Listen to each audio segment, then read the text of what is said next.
I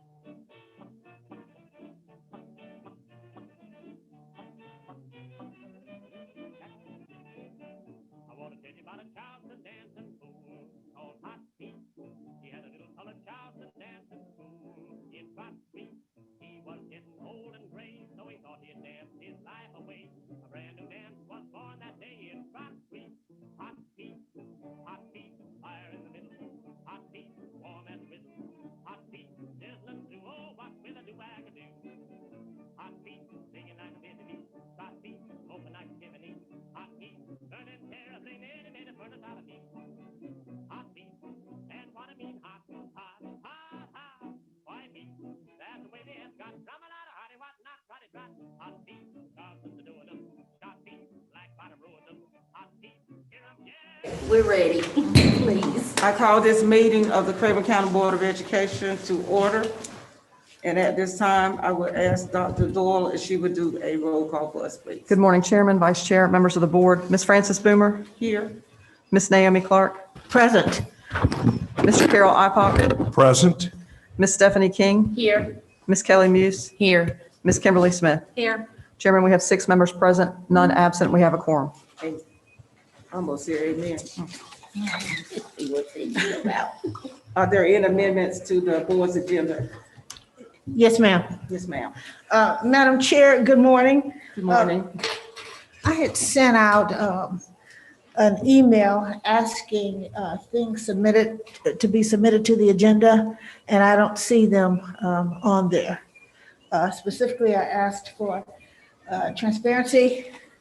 I had also asked for policy change, specifically with regard to public input at emergency and special call meetings.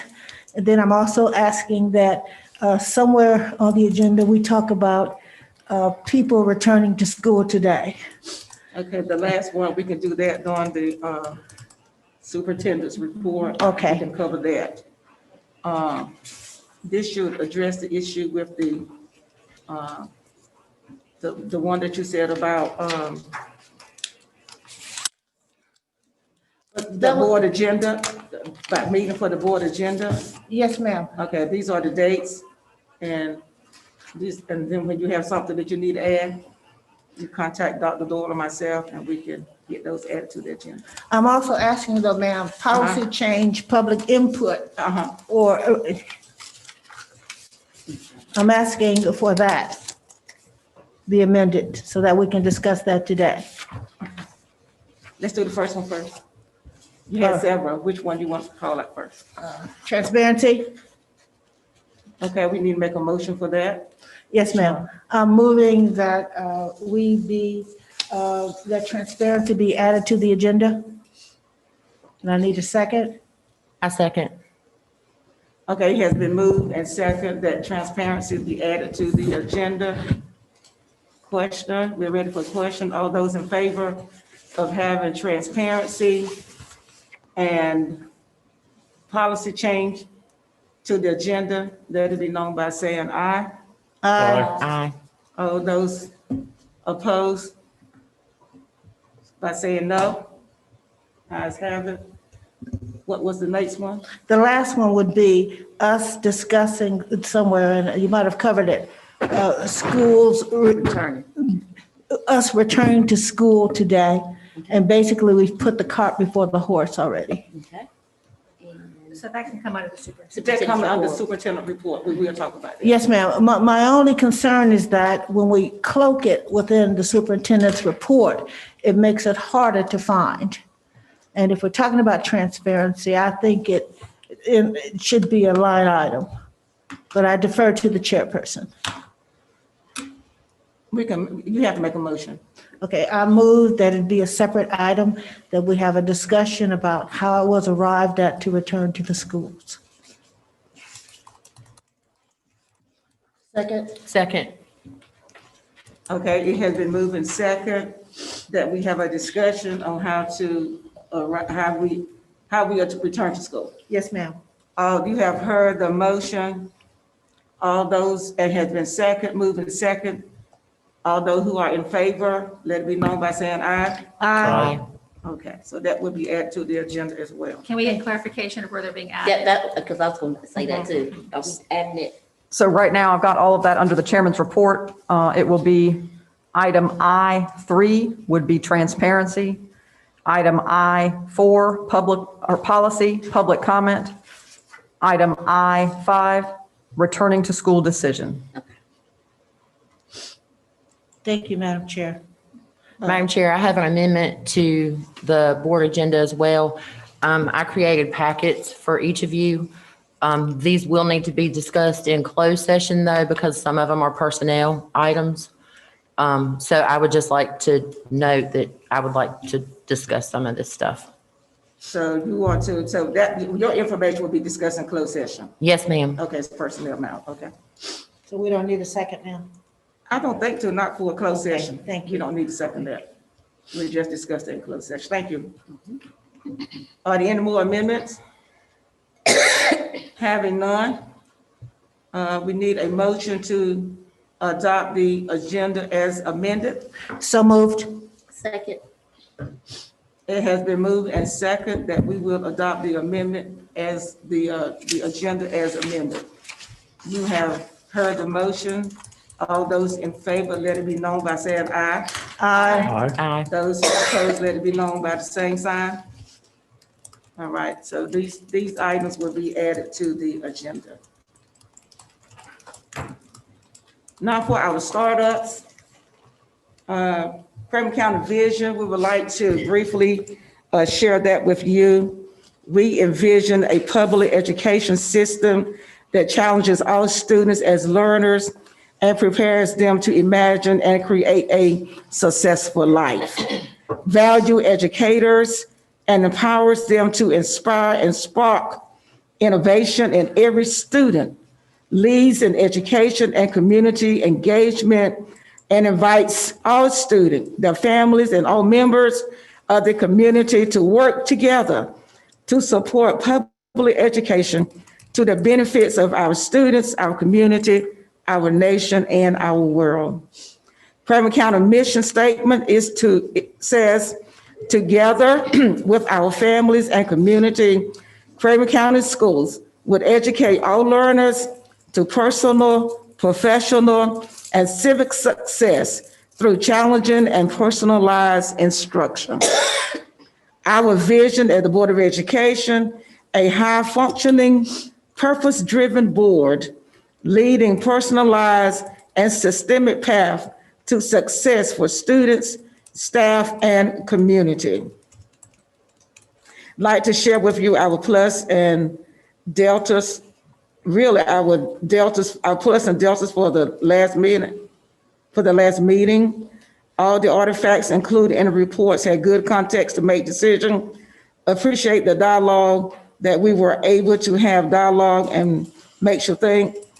And for our delta, we are going over our allotted time, and we may need to go back to keeping time. And our time was well spent, and the time limits were maybe not accurate.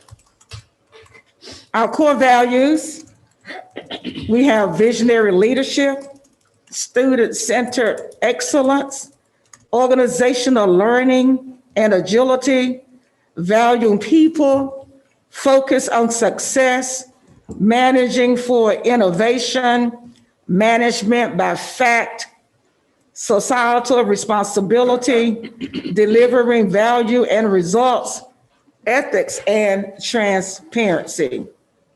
Now, at this time, I would like to ask Vice Chair Kimberly Smith if she would review the ground rules, the bin item process, and the safety procedure in the event of an emergency with the attendees of the Board of Education meeting. Thank you, Chairman Boomer. Our meeting ground rules include posting and approve the agenda, listen as an ally, one person speaks at a time, respect each other, no sidebars, everyone participates, stay on task, start and stop on time, schedule appropriate breaks, evaluate at the end of each meeting, and if everyone can make sure your cell phones and electronic devices are all on vibrate or silent.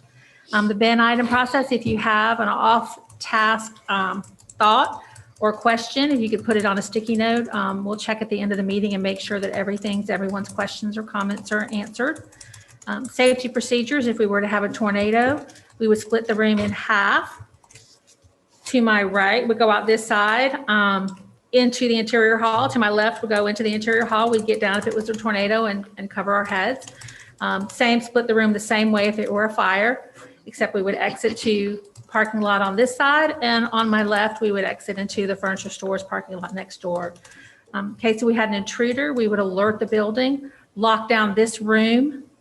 If the intruder's not in this room, we're going to lock down this room. Inform law enforcement. We'll do everything we can to counter and protect each other and evacuate the building if possible. Thank you, Ms. Smith, appreciate that. And at this time, we'll ask our board attorney, Mr. Gaucho, if he will offer the invocation for the meeting.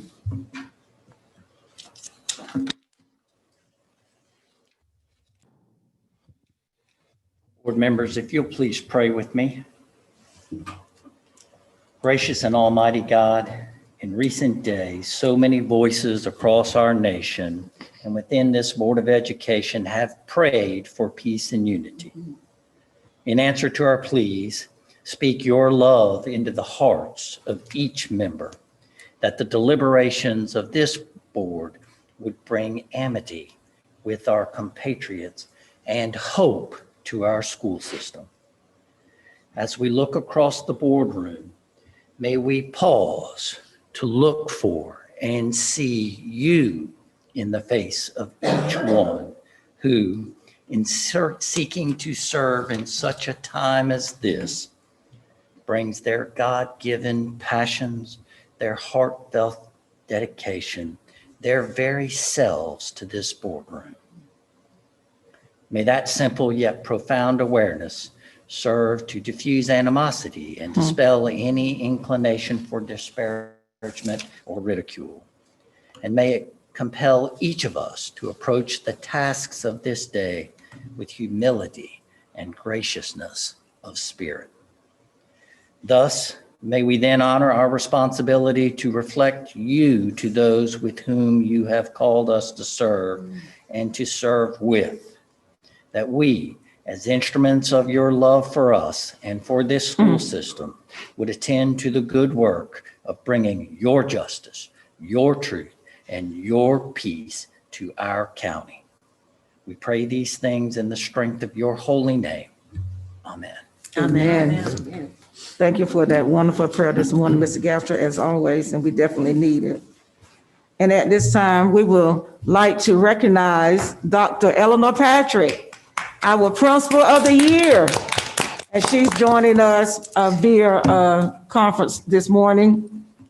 We also like to recognize Ms. Gail Hardy, our Teacher of the Year, and she is also attending via our conference. And we thank them for attending our January 19th, 2021 Board of Education work session. All right. Madam Chair, do we want to give our Principal of the Year a minute to address us? Yes, that'd be fine. Okay. Thank you. Second.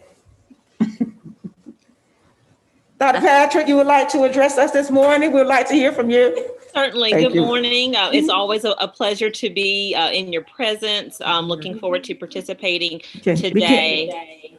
And we're excited today. Our kids are back in the building. And as always, again, always glad to participate with you all. Looking forward to a great day. Thank you. And Ms. Hardy, she might want to say something. And Ms. Hardy, I don't see her. She's at an appointment this morning, and so she won't be joining us. Okay, thank you, Dr. Doyle. And at this time, we will ask Dr. Tasha Diggs to provide the items for Board of Education from Academic Services. Good morning, Dr. Diggs. Good morning, board members, superintendent. First, for academic services, we'll have an update provided on district college advising and scholarships from Ms. Tony Blunt. Okay, thank you. Good morning. Good morning. Good morning. Thank you for the opportunity to allow me to share a summary of the work that we're doing in the area of college advising and scholarships this morning. I hope that I can give you a glimpse of some of the big data points as well as a takeaway of some evidence of commitment to the vision and mission of Craven County Schools that were mentioned just a few minutes ago in terms of students' post-secondary success, to preparing students to imagine and create a successful life, and also to educate all learners to personal, professional, and civic success through the endeavors of post-secondary planning. So in the slide that you are viewing now, I've divided the work up into 3 categories: the district-based work, the school-based, and then the local and state level work. And so for the spirit of timing this morning, I won't go through every one of these, but I did want to highlight just one under each area. And so under the district-based work, I'd like to highlight the College Advising and Scholarship webpage development and management. And if we do have a moment at the end, I do have a link in the presentation to that website. It is designed to give students and families and the community an opportunity to see and have resources just a few clicks away to pre-college programs, military opportunities, career and college research, scholarship search, ACT and SAT testing, and those are just a few of the main categories of the website. But in the remote setting that we have been in, all of those resources being available in one place for all students, I think has been a benefit of that website. Under the school-based category, the very first one at the top, development of a Canvas course. So we know that as all students log into their dashboard daily, they have access to their classes that are on the dashboard. And developing a counseling and career Canvas course per grade level. So for instance, the class of 2021 has their own set of resources, the class of 2022, et cetera, throughout high school. And all of those resources are similar to the things that are on the district-based website, but they're specific to grade level. And so that as for instance, a junior is starting their college or military research, their career research, they will find all of those modules built within their Canvas course. So it's a non-graded course. It's just simply a resource course where every member of the high school counseling team, including the counselors and the CDC and myself, will have an opportunity to post information there on a regular basis. Under the state and the local and state category, I think what I'd like to highlight here is the Craven Community College Partnership through Career and College Promise. So I'll refer to that as CCP throughout the rest of the presentation. And those are the dual enrolled classes that students take while they are juniors or seniors in high school. Working with Dr. Gallman at the college on the Memorandum of Understanding, so that both organizations are fully aware of the role they play in student success of the CCP program. And one of the highlights of this past year has been the establishment of a college textbook library. And that is to make those textbooks available to students in the CCP classes free of charge and checkout basis, so that there aren't any barriers to the students taking those courses. We know just from probably our own experience, the cost of college textbooks can be anywhere from $20 to $25 all the way up to hundreds of dollars per textbook. So we have researched the most highly enrolled in classes and the cost, and put as many of those free textbooks in all 3 of our traditional high school counseling offices for student checkout. So I will move on then to the first data chart, which is our governor's school participation data. And what we've done with this information is taken a look at how many students were accepted from our school district to governor's school over the last 3 years, and then how many attended governor's school. And ideally, you would not want a difference in those 2 numbers. You would want all students that were accepted to be able to attend. And for various reasons, to include a family's change in plans for the summer, to a student being accepted into multiple pre-college programs in the summer between their junior and senior year, and not selecting governor's school, could be two of those reasons. But over the last 3 years, the accepted students went from 4 to 6 to 8 this past year. And the students that attended from those same years were 3, 5, and then unfortunately 0 this past summer because the North Carolina Governor's School had to cancel due to the pandemic. In lieu of those students attending Governor's School, we have set up resource folders for them in a Google Drive. They have been exposed to virtual sessions with college admissions advisors, which was one of the sort of the favorite things that happened in Governor's School, where they had a chance as a rising senior to already start engaging with some of those college conversations. And so we've tried to replace that as best as we can through those resources, and then working certainly one-on-one with students to help them locate another sort of pre-college program that they could participate in during this school year all the way up through next summer. And we are allowing them to use those funds that would have been spent on Governor's School for that pre-college program. And so it'll be interesting to find how those students have exhausted those efforts to try to find what that program would be. We're excited about this upcoming Governor's School season. It will happen one way or the other. And we've sent our nominees off to the Office of Governor's School in hopes that many of our students are accepted again this year. If it cannot be held in person, then they have already developed a virtual Governor's School experience that may not be the full 5 weeks in length, but it will be an experience for our students that are accepted. So we'll move on to the next slide, which is the scholarship data. And I would just like to mention here that that scholarship data is student reported. I wish there was a national database that we could access where students' scholarship data was automatically uploaded by every college, but that doesn't exist. And so we rely on our students to self-report whatever scholarships they're earning from either their colleges, from local organizations, from faith-based organizations such as their church, from parent employer, from student employer. And so when when the student earns that scholarship, if they can report it back to their counseling office, then the counseling team will put that data into the spreadsheet, and that's what develops your senior awards night or your senior awards ceremony. And it's what helps us keep track of the data over the years. And so we would see fluctuations. You would see mild fluctuations each year in your scholarship data for several reasons. Every year, your chemistry of your class changes. So your percent of students attending the military, 2-year, 4-year universities, or going right into the workplace, of course, changes each year. We would see even more fluctuation in our 2 early colleges because there are years where there'll be more seniors graduating than super seniors or vice versa. And so the data that's collected from the early colleges are strictly from the super senior class.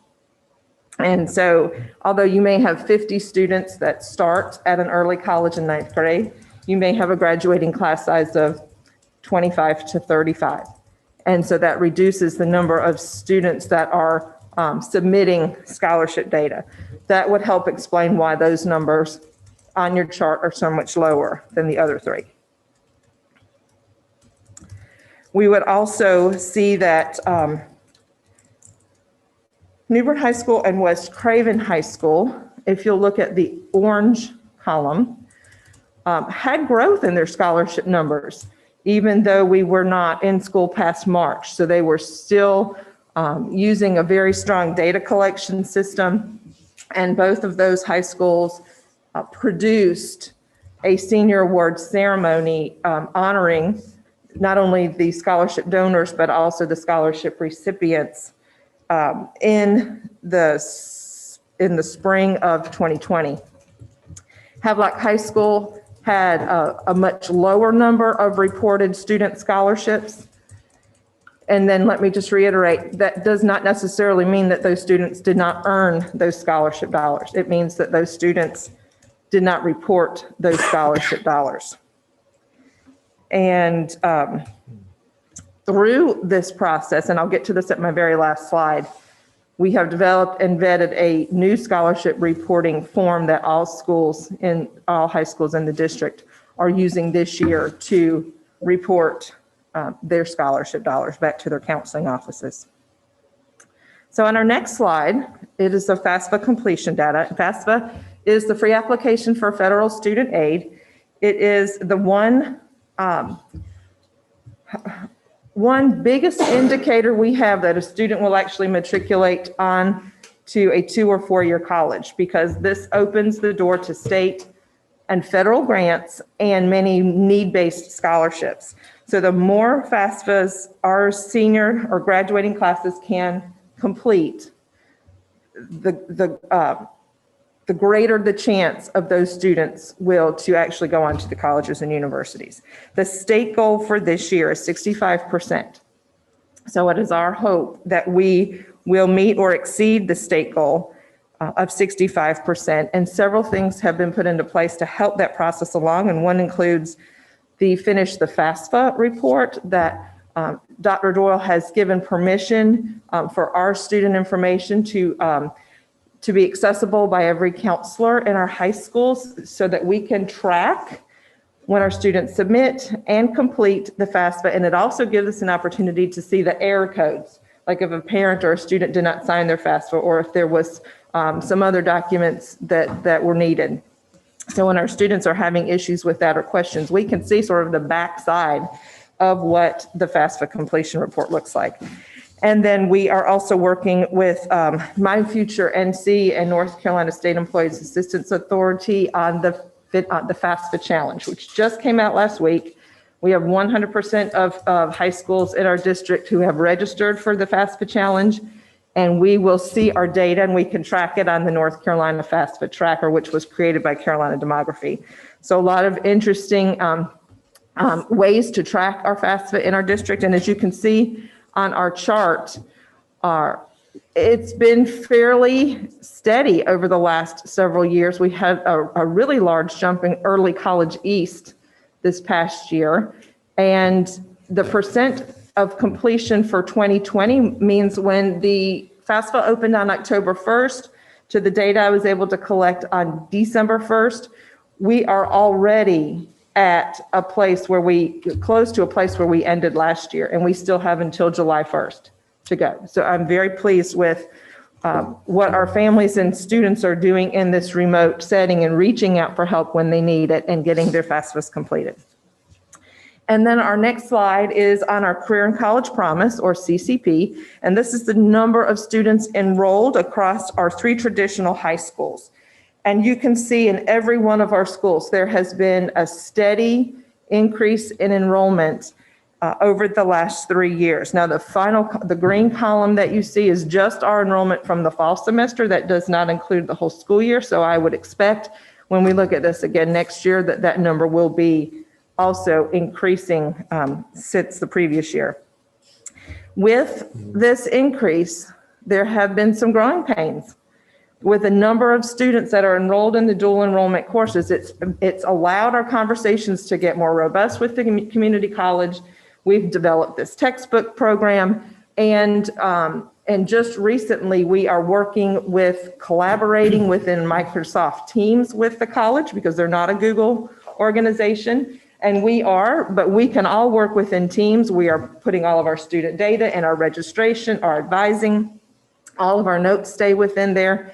And it's been a system created out of growth of this program. So I've been very pleased with watching how that has developed. And the benefits that our students will get from these programs include, of course, the financial benefit of taking college courses for free, being able to start at their 2 or 4 year degree programs when they graduate with some courses completed. They're career and college ready. They're ready to tackle that rigor. And another benefit is that they can do these courses while still completely participating as a high school student on their campus. They can still participate in athletics and the arts, music programs, CTE programs, et cetera. and still get some college credit. And then in our last slide with some of our data, we're going to look at the remote learning opportunities and the different types of presentations that the students and parents have had access to since September. And they include college admissions, scholarships, financial aid, and FAFSA, as well as on the left side of the chart, all of the colleges we have reached out to present virtually to our students who were in the midst of their college admission cycle.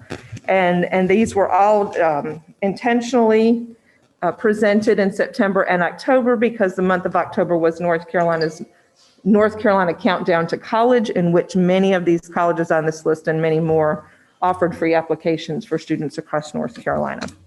So we wanted to connect them with the admissions folks that would be reading their applications in hopes that our students were making the best matches for their choices. These presentations will continue throughout the spring semester, especially those with our community college, because we typically have, it fluctuates between high school, but typically have about 20 to 25% of our senior class that will stay local and attend the community college as their first step in their college process. So we want to make sure they have all of the resources they need to do the scholarship at the community college, complete their FAFSA, do their residency, and get all the admissions help that they need throughout the spring semester. And then finally, under next steps, after exploring this data and working with our Career and College Ready Goal team, and also in conversations with our counseling teams, I've created some next steps for my work. And then as my work matriculates into the counseling offices, we continue to work through all of these things. We have already scheduled our large scholarship and financial aid session this coming Wednesday, January the 27th, where all students and families across our district will be able to attend that presentation at different times during the day, whatever works in their schedule. It's very timely because many of the college financial aid and scholarship deadlines are approaching within the next month to 2 months. And so we want this information to be very fresh. We've already presented it once in the fall, but I just thought it was really important to bring it back to the table and get all this information to students and families now. We are going to continue the scholarship reporting planning and find ways in which we can get in front of our students and just enforce the need to report those scholarships back to those counseling offices. We are working with My Future NC, as I said before, and continuing to use the data in the FAFSA tracker to see how we're progressing, but also to taking action on that call and to also discovering ways to reach out to our families when they need help on the FAFSA. And then we're going to continue, of course, our Career and College Promise program and add on here that I've not mentioned anything about yet today, but I think it's so important is the last bullet from the bottom, to host the NCAA eligibility information for our student athletes and parents, because this is an area in which we can pull together our coaches and our athletic directors, our student athletes, our counseling teams, and make sure that folks are aware of the steps that are necessary that you do in high school to be an eligible college athlete. And most of those sorts of things happen in an informal session, a hallway conversation, a stop by a counseling office and ask those questions, dropping in with your coach. But in the setting that we're in, I felt like it was very important to present a more formal presentation and even bring in perhaps some NCAA compliance folks from some of our neighboring universities that are very experienced in this area that can help our families to understand the clearinghouse and how a student becomes eligible. And then our principals will be receiving a formal bi-monthly update on the College Advising Scholarships, CCP, and enrichment program happenings in their counseling departments and in their schools. I've included the link to the website, but Dr. Dole, if I've exhausted my time, we won't go there. I can just take questions. You could go. We can go to the website. Can we go to under students and then college advising and scholarships? Okay, so what we'll see in the main overview part of this page, the center section is, will be links and announcements of upcoming presentations that we have. And then as we scroll through and down to the middle section of the page, you will see a link to all of the local scholarships for the class of 2021. We will see on the right-hand side the links to all of the scholarship search engines to include ScholarSnap, the Going Merry scholarship system, FastWeb, Big Future, many, many different ways that students can search for scholarships are listed here on the right. Because we are given and afforded 4 State Employees Credit Union scholarships for our graduating seniors in our district. We have a large advertising clip here for the State Employees Credit Union scholarship in which we manage, and then a link to the student folder where they can begin applying. I will take specific scholarships that have upcoming deadlines out of the list of all of them on the website and highlight just a few here in the middle with links to those scholarships.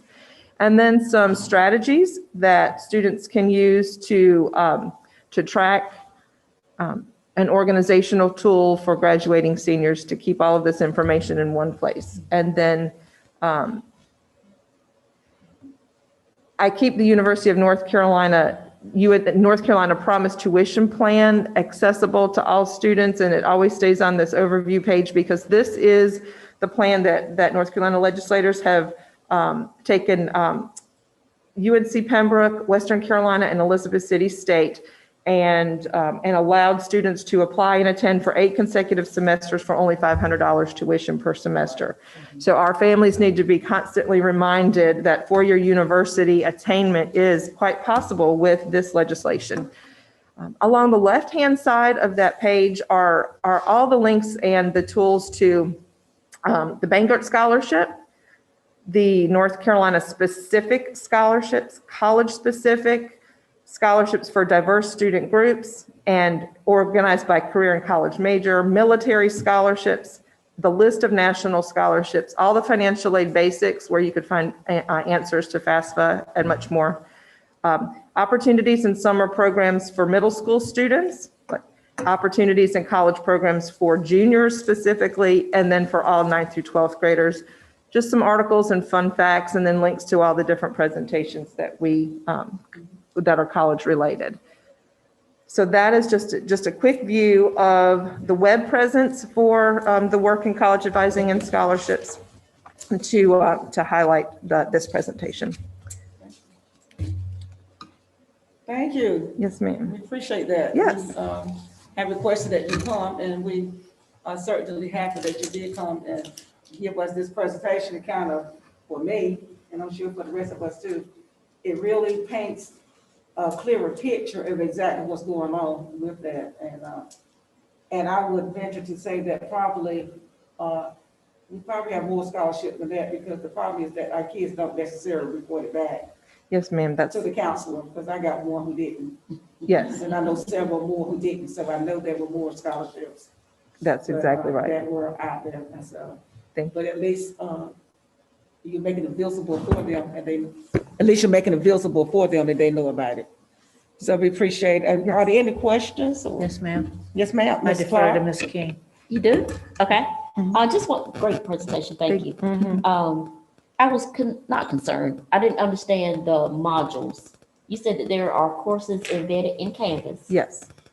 And what are those courses for? So the course is called the Class of Mhm. 2021 Okay. College and Career Advising.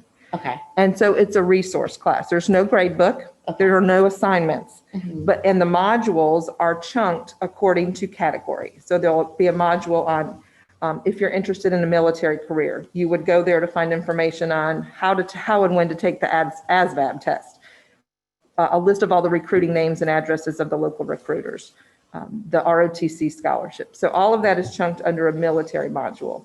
And then there would be a module on college testing. So SAT, ACT testing, dates, and test prep in one place.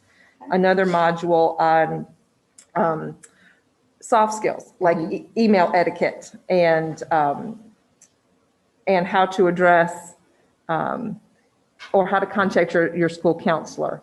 And then there's a module on all scholarships. There's a module on presentations. So it is just chunked so students don't have to search through an entire website if they just have one really specific question. And this is for 9th through 12th grade? Every grade level at every school has their own course. Every grade level? Every high school has their own course. Okay. You want to see it?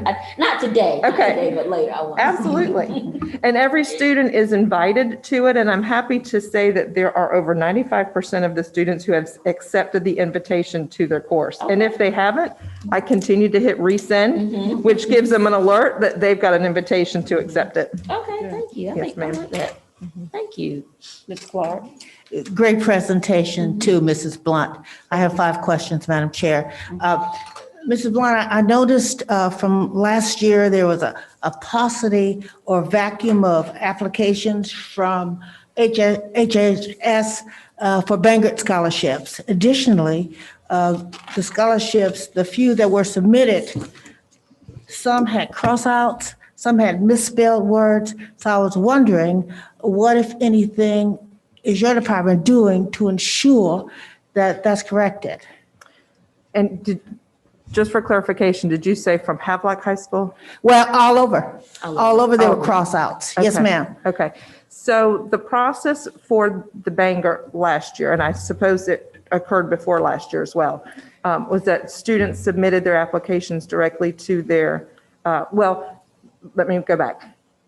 The State Employees Credit Union, they would send their applications to their counselor, and the counselor would have a chance to review it prior to it being submitted to the district.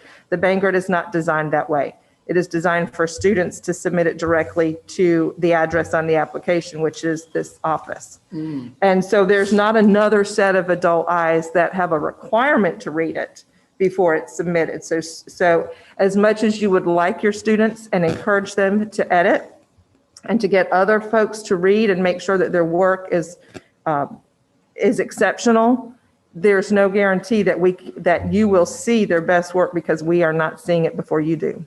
So what, if anything, is your department doing to say, this is how you submit a successful application? That is one of the modules in the Canvas course.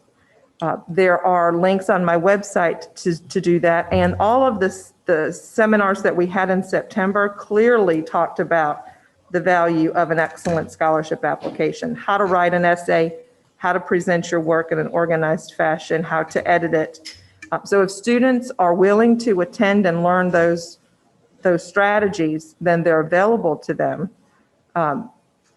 If I could see those applications before they were submitted to you, I'd send them back and say, these are what we need to do to fix them. And that is something that I can talk to Mr. Lee about before the committee reads those, so that they can get a review before you see them.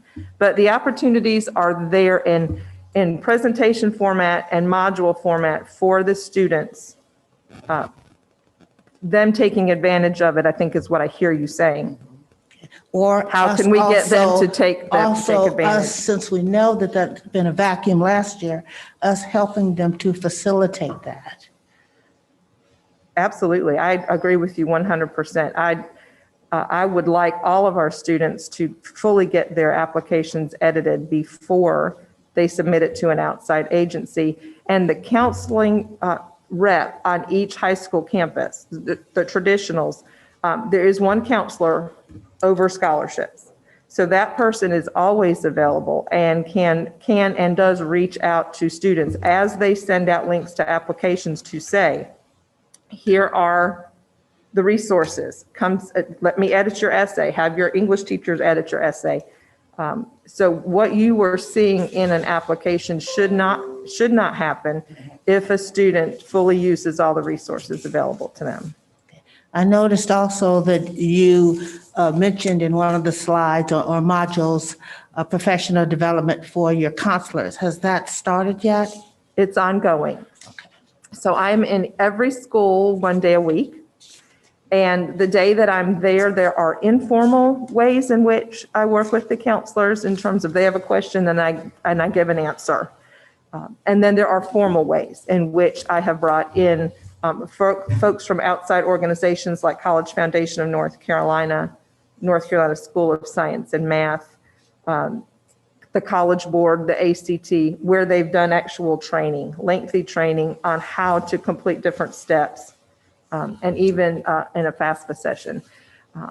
The informal trainings, I think, are very valuable because they're district-specific, and I can pull those counselors together in one team meeting and share information and answer questions.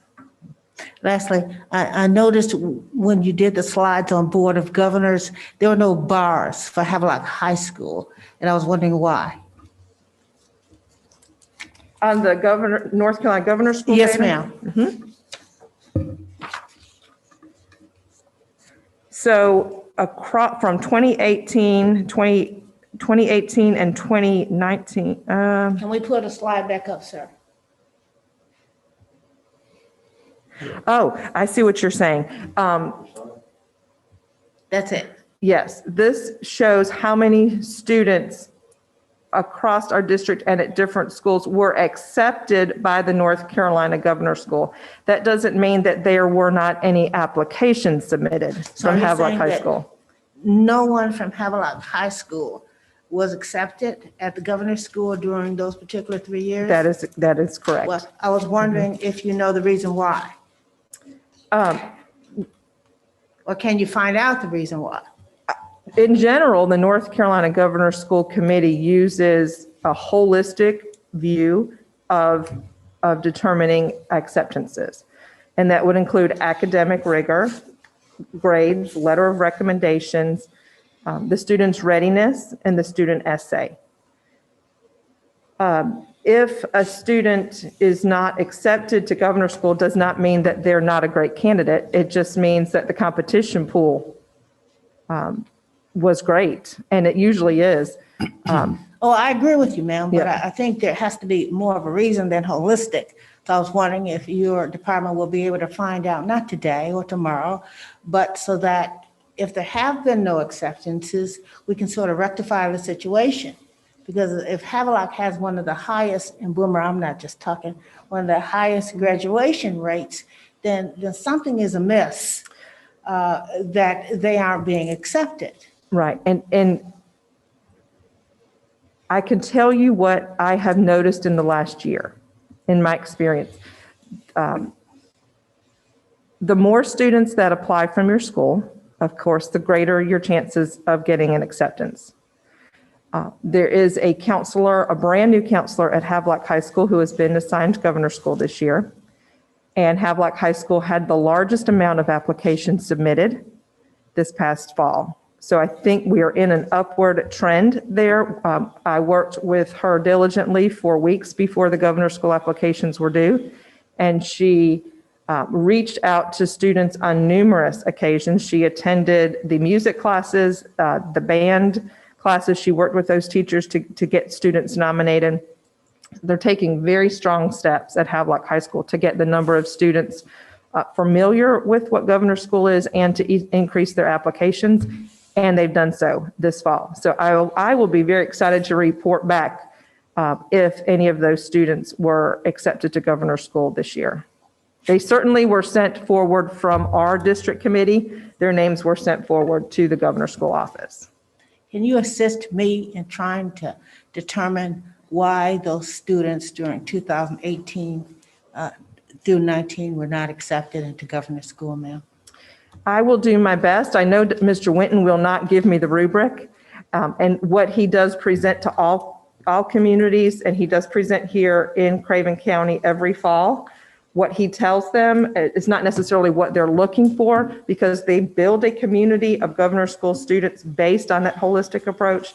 But I will get a statement from him to share with you on what, if he will share what they're actually looking for beyond what he already tells us in our Governor's School meetings. Now, the person you referred to, who is that again? Mr. Tom Winton is the executive director of North Carolina Governor's School in Raleigh.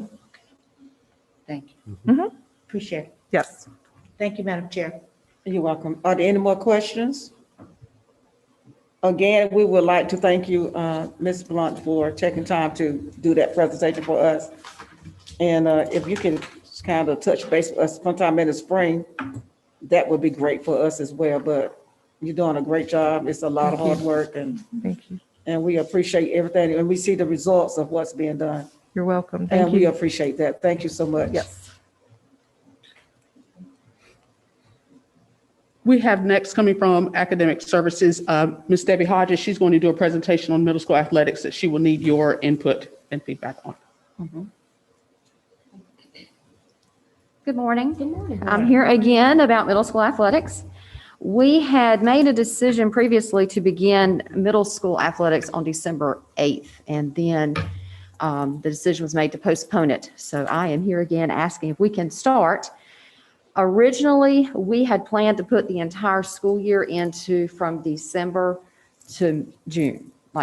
All the sports, football, basketball, everything, just squeeze it in and not play as many games. But now that we didn't start then, we're coming with a little different plan. Our conference, just as a reminder, is made up of our 5 middle schools, Jones Middle and Pamlico Middle. Our conference leader rotates each year, and this year Todd Morgan in Jones County is our president of the conference, so he's been great. He sent out a survey to our conference principals to ask what they would like to see happen. It was just a survey. Would they like to see us try to, again, make a new schedule, squeeze everything in to, say, February till June, or just do the spring sports that we missed last year, or just not have competition between schools? And any type of sports would be intramural based at the middle schools. So he did a survey, and 4 of the principals said they wanted to do just the spring sports. 3 of them still said, hey, let's try to do everything. So the vote or survey results were just, the majority said to do just the spring sports, which would be baseball, softball, and track. Those are, I would say, safer sports in that there's not as much proximity, closeness when you're playing those things. They felt they could be easily played and not have as much concern about spreading of germs as, say, with basketball. So anyway, that's what they had said. I did check with other counties in our region to see what they were doing, and of the surveying we did, 3 were still going to have middle school sports, 6 were not. The 3 that were planning to have or had started were Pender, Lenore, and Beaufort. Training was already done with our coaches and athletic directors. It is going to mirror what they'll do, will mirror what our high schools are doing. So we did have training with them. I will be doing additional training because some of our softball and baseball folks were not in that because it wasn't starting yet. And any new coaches we've hired. So I'll be doing additional training with them, and that's on the protocols, the forms that we use, what to do if the child has symptoms, just everything. I did a PowerPoint, and we did a Zoom session. It was actually taped also. So there would be additional training. Parents also must participate in training, which would be Zoom, obviously, before their child can participate, just so that they understand the safety protocols, what's required of them, and also to make sure that they make us aware anytime a student has a symptom or a positive test or someone in their home has that. So I've come to you asking if we could begin February 1st with just spring sports.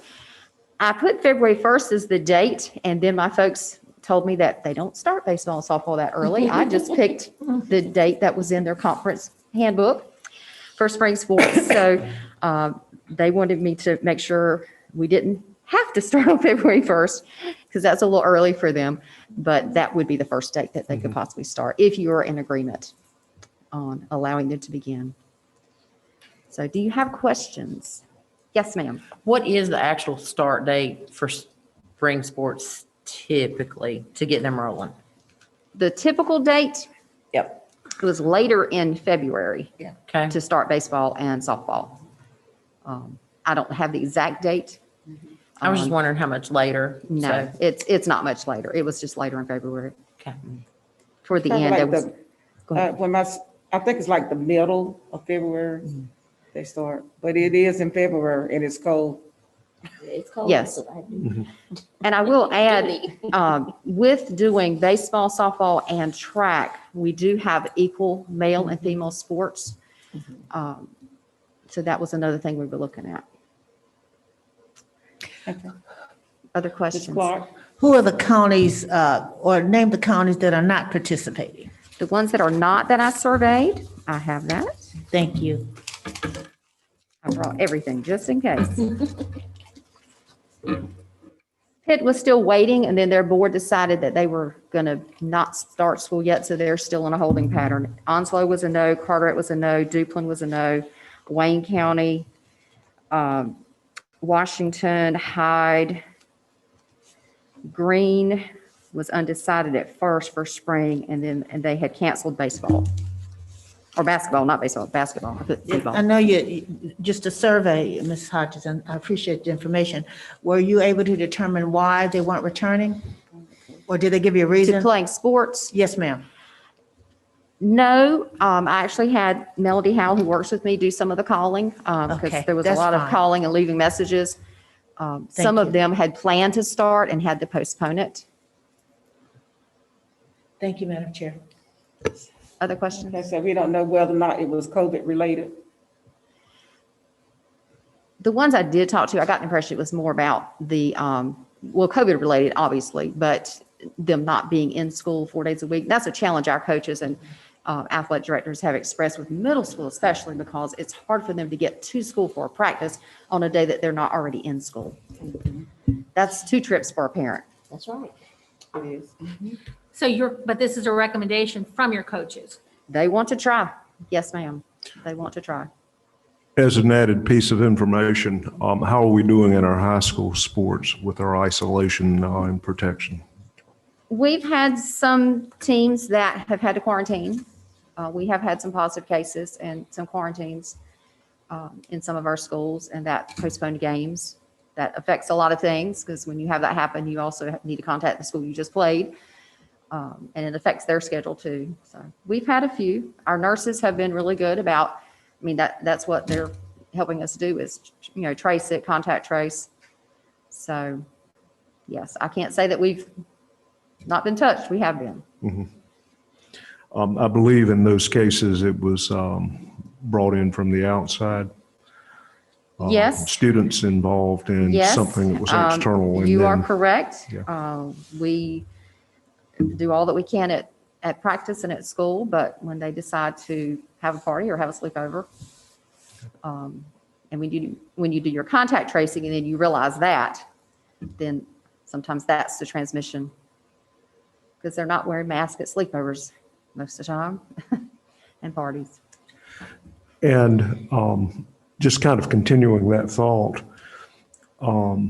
so you become aware of, through contact tracing, the need to isolate and quarantine. Mhm. Are we aware of student athletes passing it to other student athletes under our care? Go ahead. I can speak to that. No, we are not. In fact, our nurses have taken a very conservative approach to this. So, and the coaches have been phenomenal in terms of communicating what they observed during practices and that type of thing. For example, this past week, we had to quarantine an entire team at one of our high schools, and that is out of an abundance of caution. They're wearing masks during games and that type of thing, but because they're not, they're sweating, they're exhaling and inhaling a lot more vigorously than they would be sitting in a classroom. We're taking as much caution as we can to keep those folks from coming back together for that 10-day period of quarantine after the fact. We've not had any situations where the source has been through an athletic event to this point that we're aware of. At the beginning of the school year, you may remember, and I sent correspondence about this, we had a situation where there was a number of athletes that were all on the same team that ended up coming up positive. It came up later that had to do with a community business where those students were meeting. And so that was the source, and the protocols were not being followed there the same rate or the same way that they've been followed on our campuses. Thank you. Ms. King? I don't even think I have a question. Gracious. First of all, thank you, because I know this has been heavy on your heart. I know it's kind of hard when you got to be the one to make the decision, and then if it's not the right one, then you're held accountable. Being in middle school, I always say, what's grade in high school, and I answer that phone. Being in middle school, I see how antsy kids are. And I also get phone calls from parents that have chosen to allow their student to do virtual learning and the social emotional part. What do I do for my child? And I said, they're children. They have to have some type of outlet, even if it is for an hour or 30 minutes. I think I'm right now feeling like, let's try it. And I think if we try it, and if it doesn't work, and I think that's where some counties have pulled back once they did try and saw that the cases were, too much for them to handle or whatever. The thing that I like is that it still allows for parent choice. Just because my child wants to play baseball or softball or run track, I as a parent get to make that decision, so it's not like you're forcing everyone to play baseball. It's a parent choice. And I think if we try it, we may see that it works. We may see that it's too much for our county right now, and then we have to pull back. The thing that I like is that, we'll have some type of perimeters around who we're playing, so if we're just playing the schools that are in our county and the adjacent counties, I think that'll be a little bit more controlled versus us playing, people outside. So that's just my thought. And like everybody else, it's my thought right now. It could change, the next 15 minutes when something happens, but my nephew plays high school basketball, got the virus, gave it to my sister. I mean, and so it kind of hit home. But once again, we knew that was, it's going to happen. We hope it doesn't happen, but we know that there's some things that are going to happen. But I think that especially middle school, we got to give them something, even if it is just a little bit. But that's just what my thoughts are right now. We may be looking at a reduced schedule in that typically with baseball and softball, we're playing each other's school twice. Right. But due to the fact we may have to postpone games, if there is a quarantine or maybe not enough students that are available or there to play, rescheduling games is a challenge. So if we're allowed to begin, we will certainly be looking at maybe doing a schedule that's just playing each other once. Okay, thank you. Are there any more questions or comments? Ms. King, and then Ms. Muse. I'm sorry. The other Ms. King. Ms. Smith, and then Ms. Muse. The other two counties, the Pamlico and Jones, are they following the same safety protocols that we are? I shared them with them. I feel like they are. Todd, he's been great. He's working with the High School Athletic Association. He's on their board, I believe, this year or something. So he's been bringing information from them. So he is all about the safety protocols, and being the high school principal and middle school person, definitely there. I can touch base with Jones and make sure that they are also there. I would feel better knowing definitely. that we were all. Definitely. Ms. Muse? What are your thoughts we all know that grades have been an issue, and we all know that grades are tied to sports and the ability to play. So I'm kind of thinking that if they are able to play some sports that they enjoy, that can be the driving force behind their academic success as well. Yes. Sports athletics is a dropout prevention program. By itself. So yes, it would certainly encourage them. Now, some of our coaches, and we have, I say some, I can't say what numbers, because I have one coach that includes me in his emails to his teams. Matt Reed always includes me, but our coaches are still doing things with students, but it's through Zoom. It's providing them with workout plans, encouragement. It's just not the face-to-face being on a field and practicing. They're still coaching and they're still encouraging.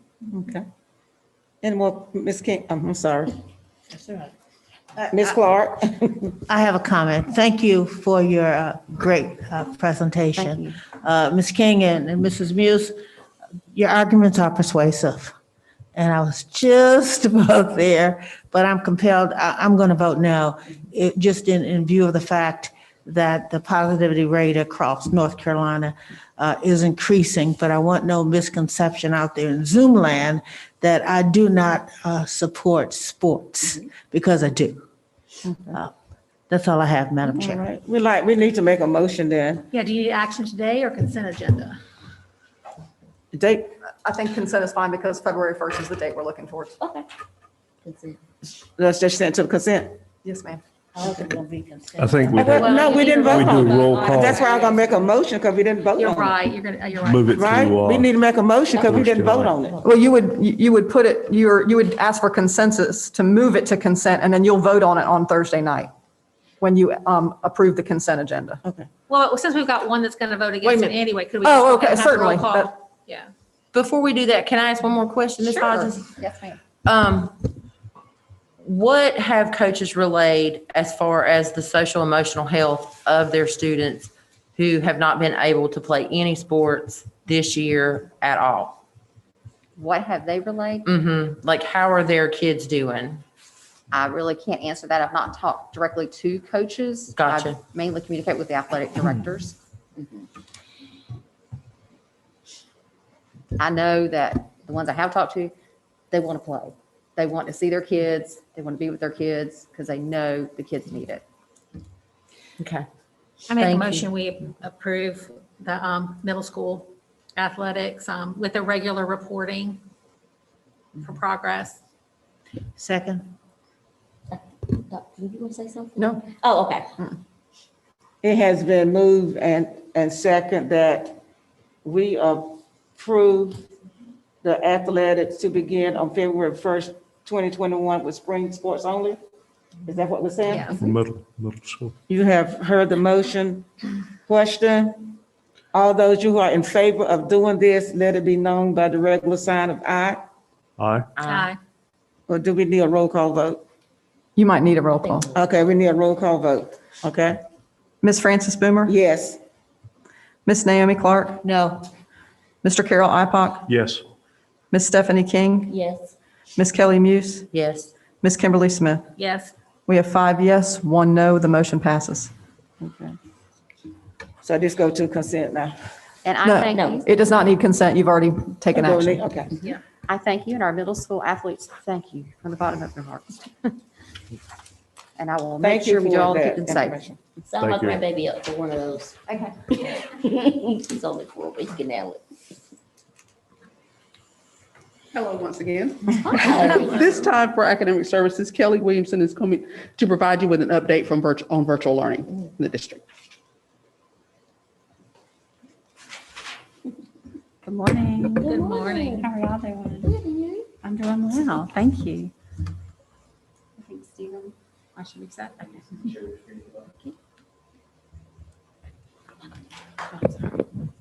You can put it like, there you go.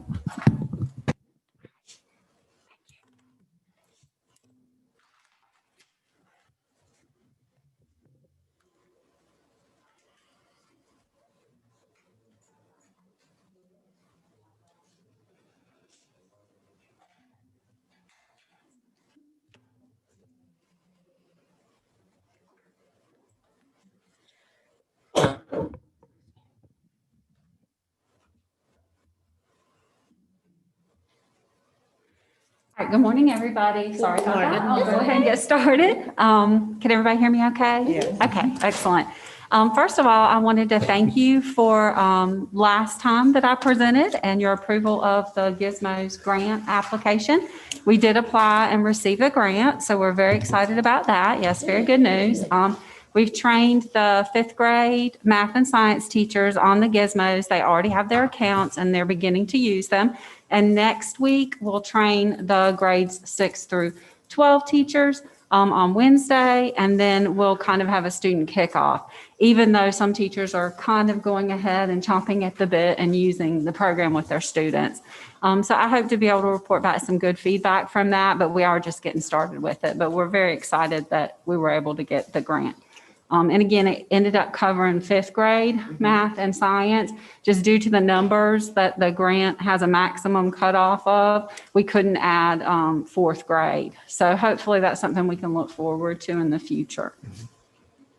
All right, so I'm going to update you today on how we've taken some steps during the month of December to assess how virtual, the 100% virtual learning is going in the county for all of our students. And so one of the first action steps was to actually do a survey of our Craven Live students and our Craven Live teachers. And so what I'm going to do today is report some of the feedback that we received from that survey, and then describe the next steps that my department, along with the Curriculum and Instruction Division, will be working on to further virtual learning for all of our students. So obviously, my goal as a department head is to make sure that I improve customer satisfaction all the time. It's something that is in the back of my mind with all of the work that I'm doing. And I have a lot of customers, just like y'all do. So I have students, teachers, and administrators that I'm working with at the school level. And I want to make sure that my department continues to offer the support that they need, and that I'm also regularly seeking their input on how to provide that support to them. So what happened was we broke the survey into 3 pieces. We started with students grades 6 through 12. The survey was a Google form. I also put an announcement in Canvas, since that's their learning management system. That ensured that every student got a link to the survey, plus every time they clicked in the Canvas portal, it popped up and reminded them to take the survey as well. In addition, I sent the student survey to their teachers, who also posted them on their daily agendas because they wanted the feedback as well. And then later in the month of December, right before we left for our winter break, we surveyed grades 3-5 using a survey somewhat similar to the 6-12 survey, just modified a bit for younger students. And then we made a completely different survey for grades K2 that was a little bit more visual, and the answers to the questions were more yes, no, and we kind of changed some of the vocabulary. And you'll see all of that today.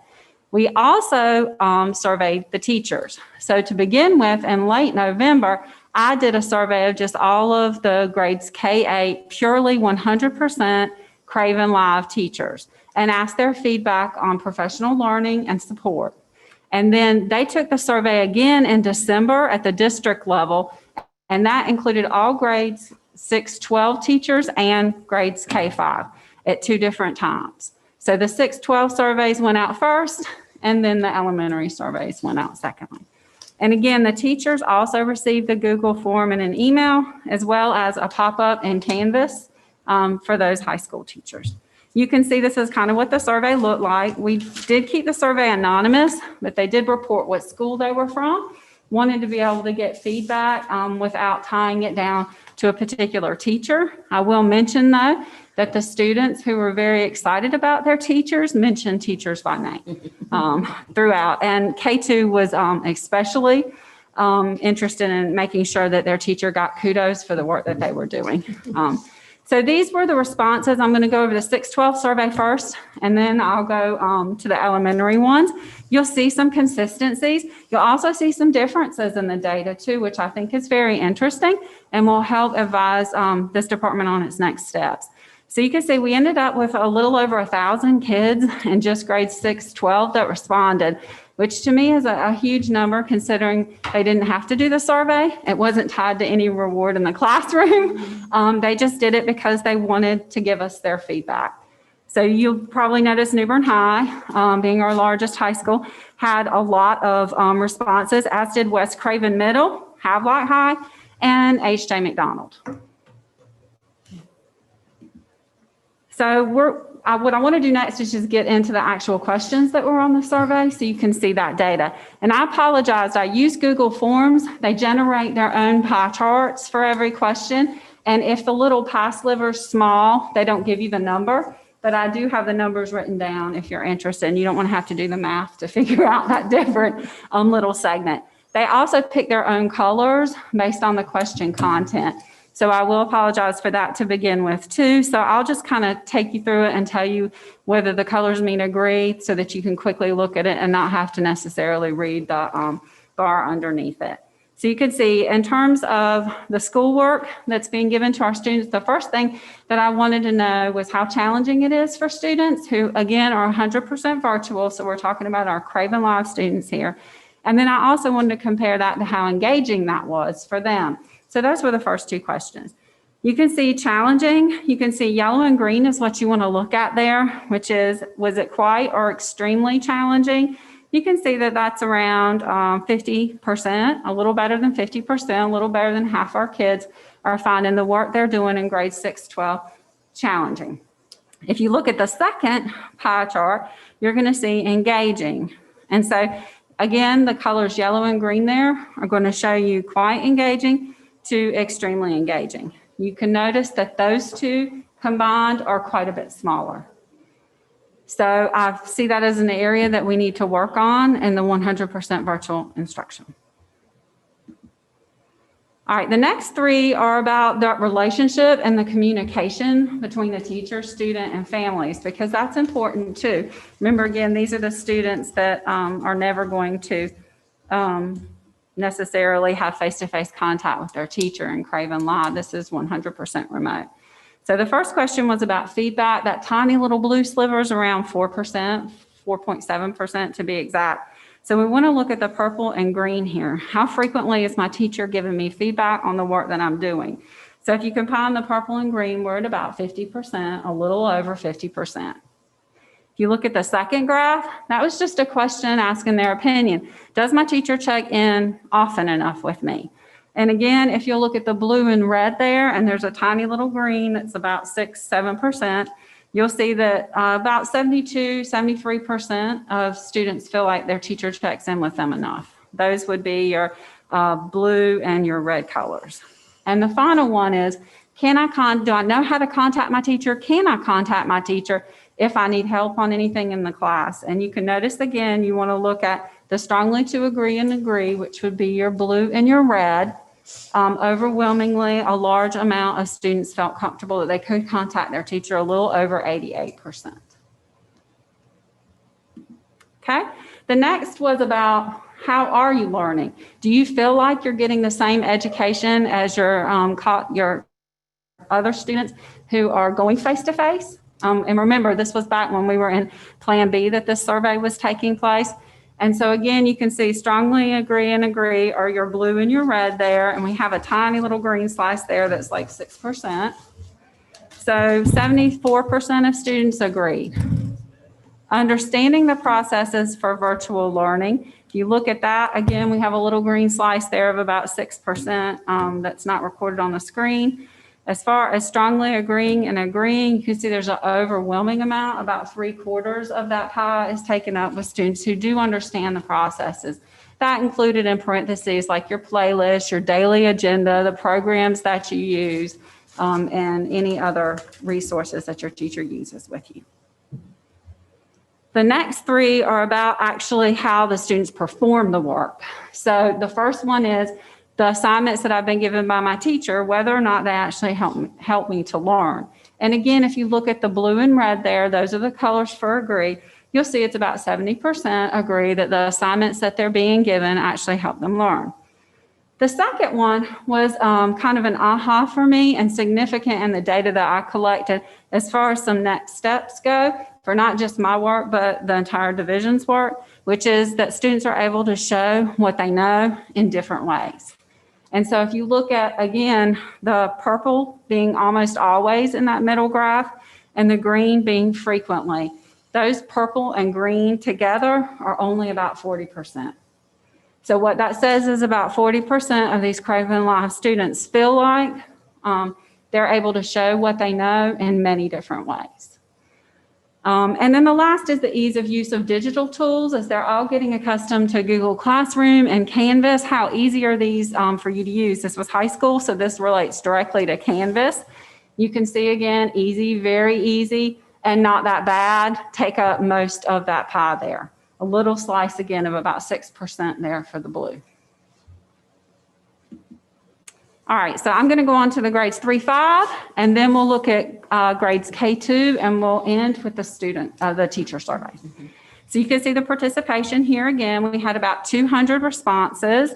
Surveys were only open for a couple of days, so I feel like once more, again, we notified teachers. They shared the survey out with their students at elementary level. You can see we had high participation at Arthur Edwards, Brinson, and Gerganus. But all of the schools had some participation. RBA had one. All right, same questions again. And so what I'm going to kind of do here is just compare them back to the middle and high for you so that you're aware of the differences. So you notice challenging and engaging is the same exact question here again. And we want to look at the yellow and the green for challenging and engaging. And you can see that the elementary school students were not finding it quite as challenging as the middle and high. So there's a difference of about 10% there compared to the middle high group. However, if you look at the second pie chart, you'll see that they are actually finding it more engaging at the elementary school level. If you look at the green and the yellow, much larger than they were at the middle and high. So a significant difference there in between 612 and K5. The next couple of questions were about feedback and being checked in enough. Again, how often is your teacher talking with you? You can see here green and purple, very large. Teachers checking in more regularly there at grades 3-5. Checks in with me enough. Again, strongly agree and agree. That's a huge amount. Tiny little slice of pie there at about 4% and 2% on the other two graphs there that's missing. Next questions for them, same as the middle and high. Do you think your learning opportunities are the same as those who are receiving face-to-face instruction?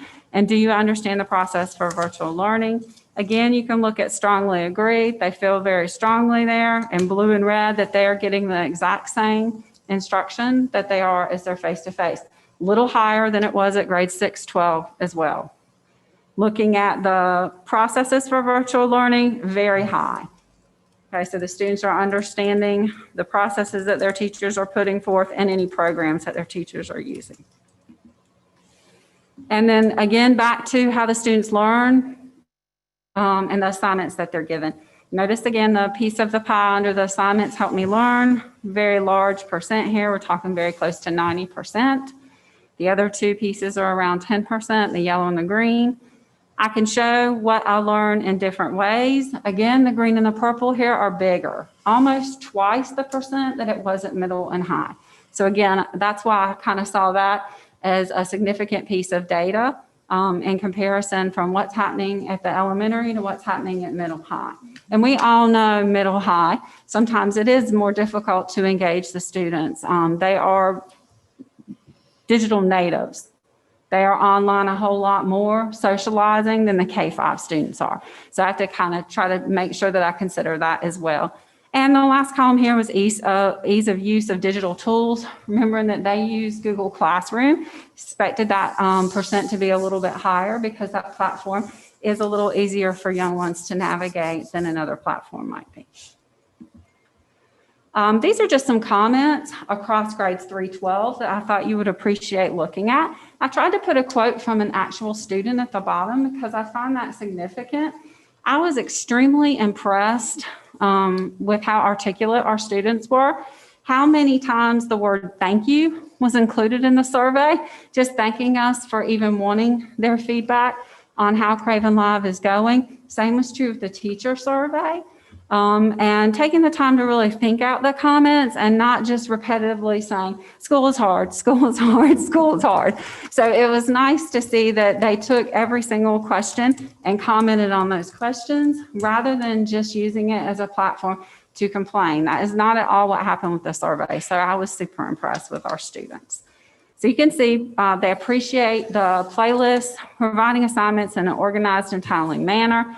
Over and over again, the words patience, understanding, grace, and working with the students from their teachers. as well as several students wrote about the social emotional support that teachers are giving them in the classroom.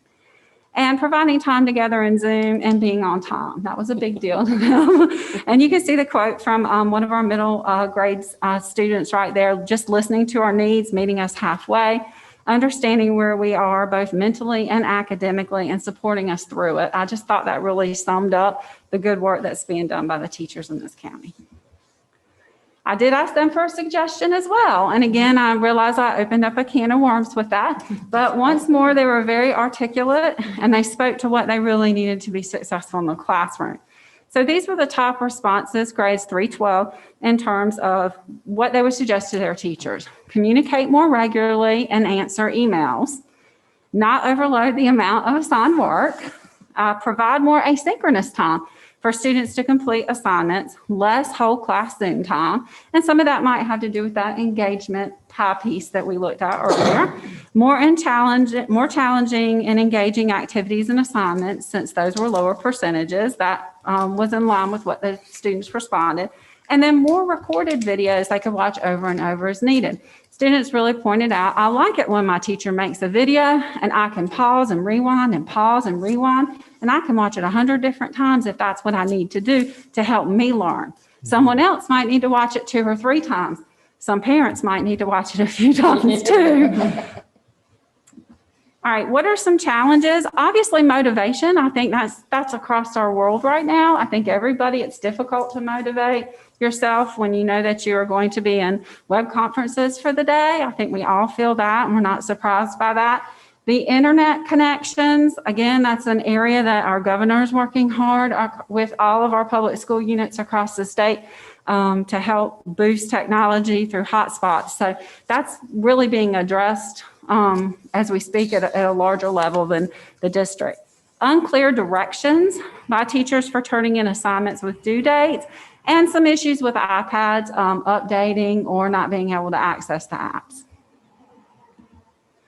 What challenges do they have when they're doing schoolwork at home? Again, this really opens up your eyes to what a lot of our students are going through. Many students talked about having another job, having to help get their younger brothers and sisters online, having to help them do their classwork. So staying focused was their top area of concern. Wi-Fi and connectivity, again, in some larger households with several children online at once, that could really cause strain on the internet. And then technical issues. I really like the quote at the bottom too. This came from a high school student. Focusing. Home isn't exactly a place to focus like school is. Also having a teacher with you one-on-one to help with something. And I did ask at the high school and middle school level, what is the #1 attendance issue that you've had with attending your Craven Live classroom? And that was internet, just not being able to be there at that moment. The suggestions, again, for their teachers, just check in more frequently, more communication with parents, and of course, reduce the workload. This, to kind of wrap things up with the kids, this is the K-2 school participation. Again, we modified their survey for K-2 students. You can see we have a large number at Creekside and AWE and Trent Park who responded, and Benny Quinn. 181 K-2 student responses total. So they got a thumbs up yes and a thumbs down no. So we really wanted the kids to complete the survey. Did that necessarily happen at grades K-2? No, I feel like there were some parents that completed a survey with their students just based on the comments of a kindergartner, sounding maybe a little more like a parent. So you could see, has your schoolwork been hard? Kind of even split there. Has your schoolwork been fun? Definitely a very high yes there for our K-2 group. Can they get on Zoom every day? Again, a pretty high number. They can use the apps, and the teacher's actually giving them feedback on how to correct their work. All very high, strong numbers there. Checking in, again, another high number, same learning opportunities, almost 80% of kids. Providing with different ways to show it, and they know, look at that number there. That's 92% compared to what we saw at grades 3-5 and a significant drop at grade 6-12. Contacting the teacher if they need help has been pretty consistent across the board. So what I'll do then is go into the teacher survey results, wrap that up with our action steps, and then take any questions if you have any. So because we had teachers complete the survey more than once, we ended up with a total count of 199. These were their biggest challenges. Again, you'll notice same thing for our kids. Motivation, participation, attendance, and parent support. Now that's in terms of the students. So student motivation, student participation, student attendance, and parent support. Most effective virtual learning practices, teachers taught over and over again about making those videos for their kids to watch, rewind, rewatch, rewind, rewatch, pause as needed with themselves as the star. So flipped classroom videos, interactive activities, notebooks, guided notes were also mentioned as being very helpful. They felt like to their students. Student engagement, obviously a decline over the semester before the holiday break, and 30 to 50% of students they felt like were engaged those last few weeks right before the break. Professional learning needed. Many teachers mentioned just the word coach or support, and that they wanted somebody in their building that they could go to get some assistance. But they also mentioned student engagement, tools and activities, collaboration with teachers, ways that would encourage more parental and family involvement in their Craven Live classrooms, and then also some support on either Canvas or Google Classroom needed as well. And so we just have a few pie charts on this, not as many. You can see they are extremely, somewhat, and quite satisfied. It's kind of like a stoplight. So we have red, green, yellow here. You can see there's just a tiny slice there, around 5% on the blue. So very satisfied with their current virtual learning model that they're using. Confidence in using virtual tools. You can see again, there's a larger amount here that are extremely confident, 20%. We have some 48% quite, and then somewhat 27. So the teachers that aren't at all confident are that tiny little 4% green. So that was a nice indicator that they feel good about the tools that they've been given to use. Content being accessible. Again, if you look at blue and red here, you'll see agree and strongly agree, overwhelming percentage there, close to 90%. They feel like they're making their content accessible for students. And then their own confidence in providing instruction, kind of a weird split there. If you look at that last one, you'll see, again, the green would be not at all confident. So 12% not feeling at all confident.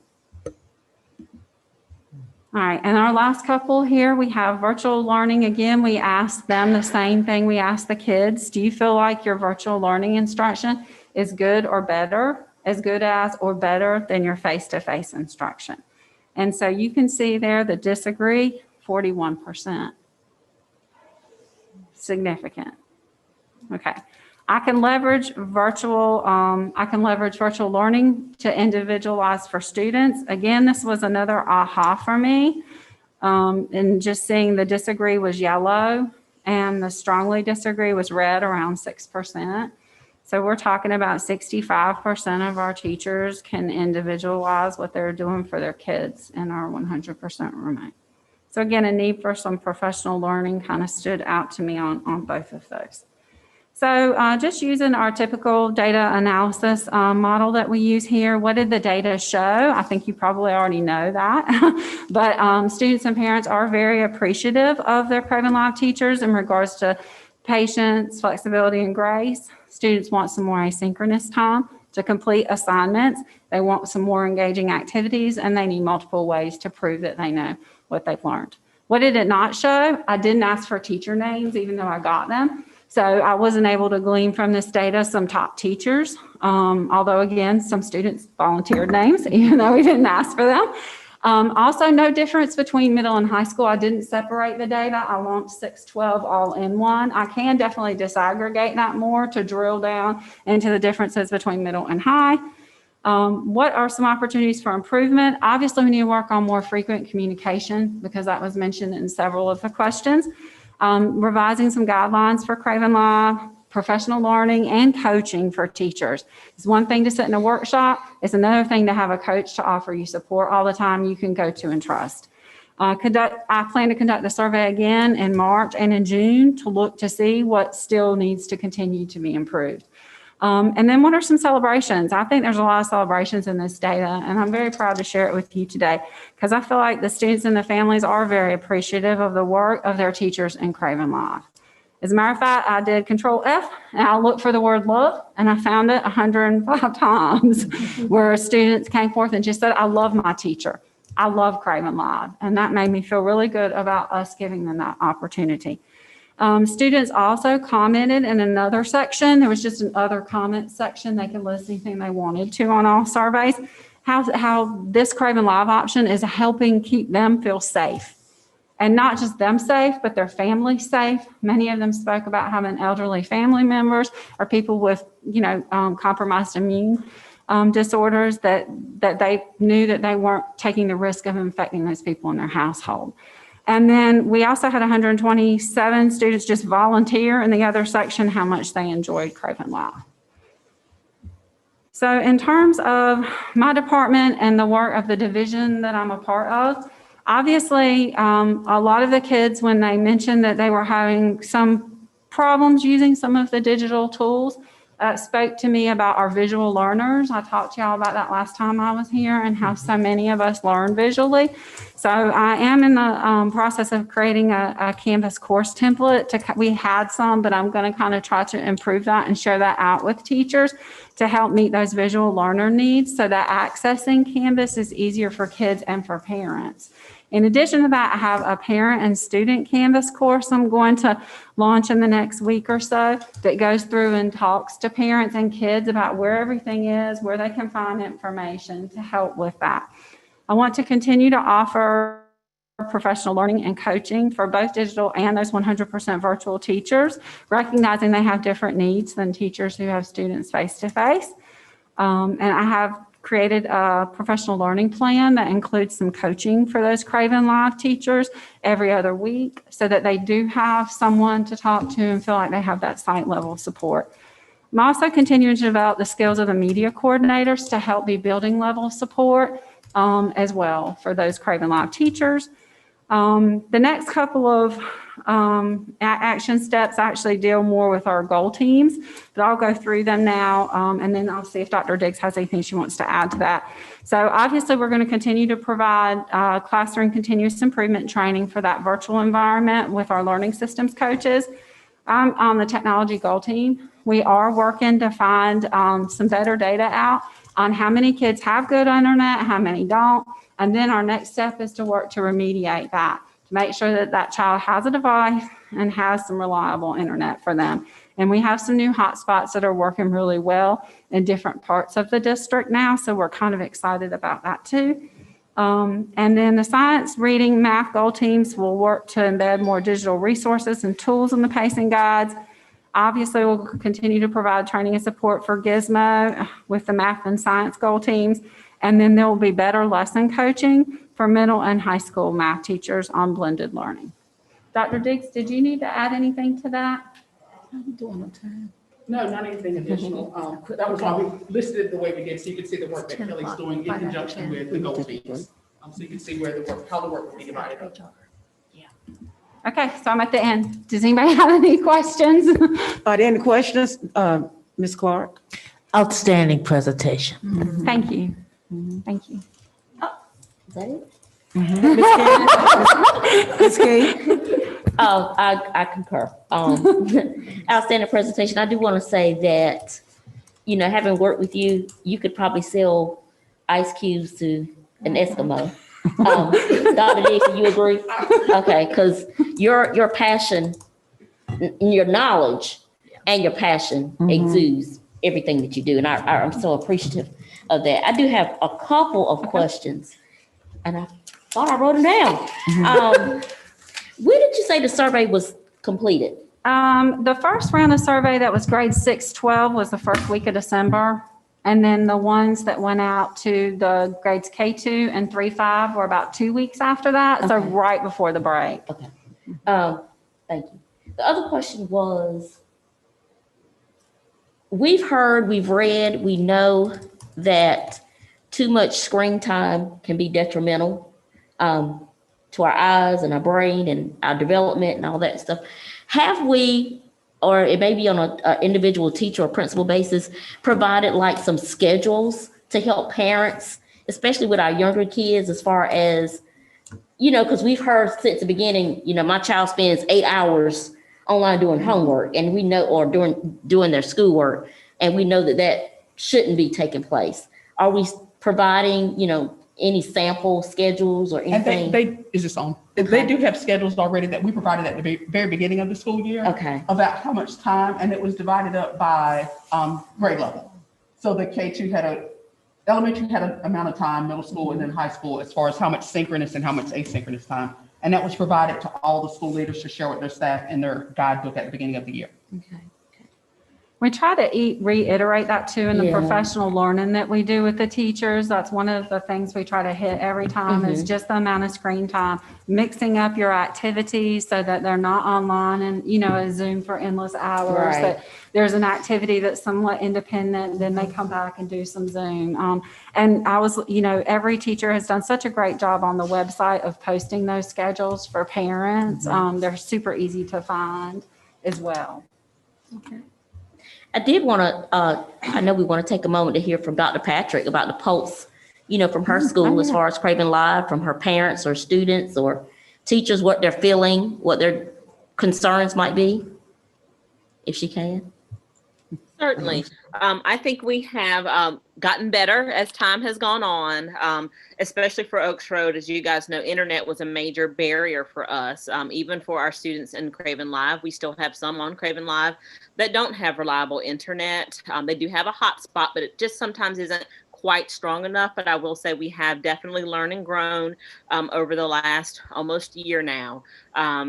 The teachers here, I think, are working very well together. The teachers that are on Craven Live versus the ones that were on Plan B or now Plan A, they still plan together. I do think some additional support for the Craven Live teachers would be appreciated by them, just because they're not going to see their students, between now and the end of the school year. And so really making sure that how they're planning and the way they have things organized is going to help their students be, most successful by June. So I think that additional support is definitely welcomed and appreciated. Okay, thank you. Did I see your hand, Ms. Clark? I just wanted to add on to what Ms. King said, or further questioning, just one. You had said you sent out a schedule.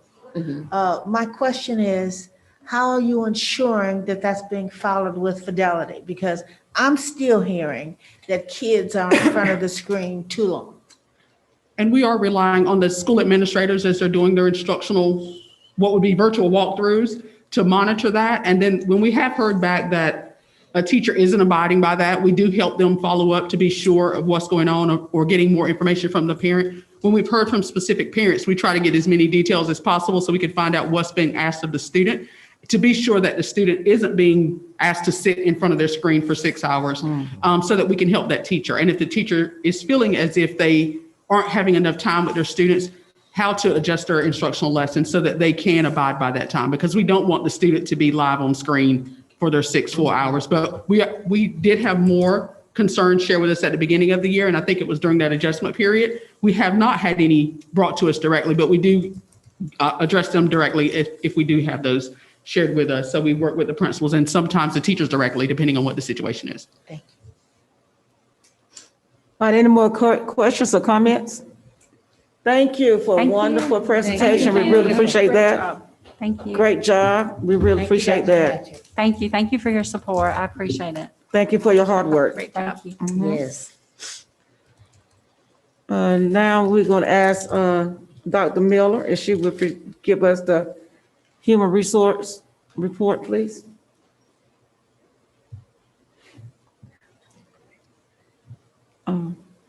Her presentation is supposed to be about 30 minutes. Do y'all feel the need to have a break right now and then let her do her report after? We okay? Yes, ma'am. Okay. Yes, ma'am. Right. I think the superintendent was going to have. I don't think it will take that long, but I'm not sure where she is, so it might be beneficial to take a break. Okay. So we'll take a 10 minutes break. Thank you. It is, what time? We'll be back? It's 10:13. So we'll be about 10:25, 10:23? Okay. Oh, there she is. Oh, there she is. So we need a break. We're gonna take a break, Wendy. Okay. Now you ran and we're taking a break. Sorry. That's all right, I need it.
meeting of the Craven County Board of Education back to order. And we're going to ask Dr. Miller if she will give us the human resource report, please. Good morning. I have 2 items for the board today. First is the Human Resource Services Division Report 7 for January, and it should say 2021. I just caught that. You know how it is when you write those first checks or do those first things in 2021. It's hard to transition to the new year. So it is 2021. And I'll give you the opportunity to look over that and ask me any questions you may have.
Has everybody had ample time to review the report?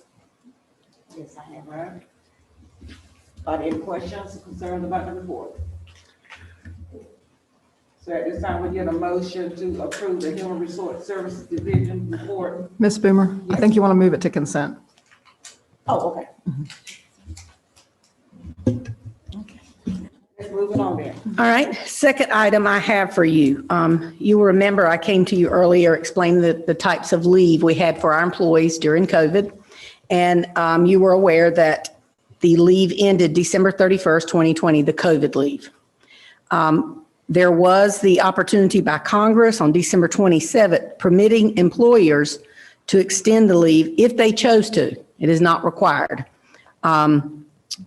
Because we had benefits for doing that up until the 31st. Now you have a tax benefit. Well, that doesn't help school districts because we don't pay the taxes, so that's not helping us. But what I would like to share with you today and request, because it could require district funds, that we continue to support our employees during this difficult time and continue to provide that leave through the period that they allow us to, which is up until March 31st. I did benchmark with other districts in our area. We have several that are not extending the leave. We have a couple that are extending the leave, but only for those that test positive. But my recommendation is to extend the leave for anyone impacted by COVID. The extension would mean the 80 hours does not roll over. It doesn't start over. So anyone that has already used their 80 hours would not get 80 additional hours. Someone that used 40 would still have 40 additional hours to use. Someone that used no hours would have the initial 80 hours to use. We talked about drivers and restrainers. I think one of the things, and the most important to me, and I know it's important to you, is to let our employers know that we value their service, particularly during this difficult time. So I think this, doing this, even though other districts aren't, says a lot for the board and a lot for our district, that we support and value our employees. And if they're impacted, we certainly want folks to stay home, and folks that don't have leave, we don't want them to come to work and spread this. If they don't have leave, it would be days without pay. So by providing this, it would support our folks when they're not feeling well to remain home, which is what we're asking them to do.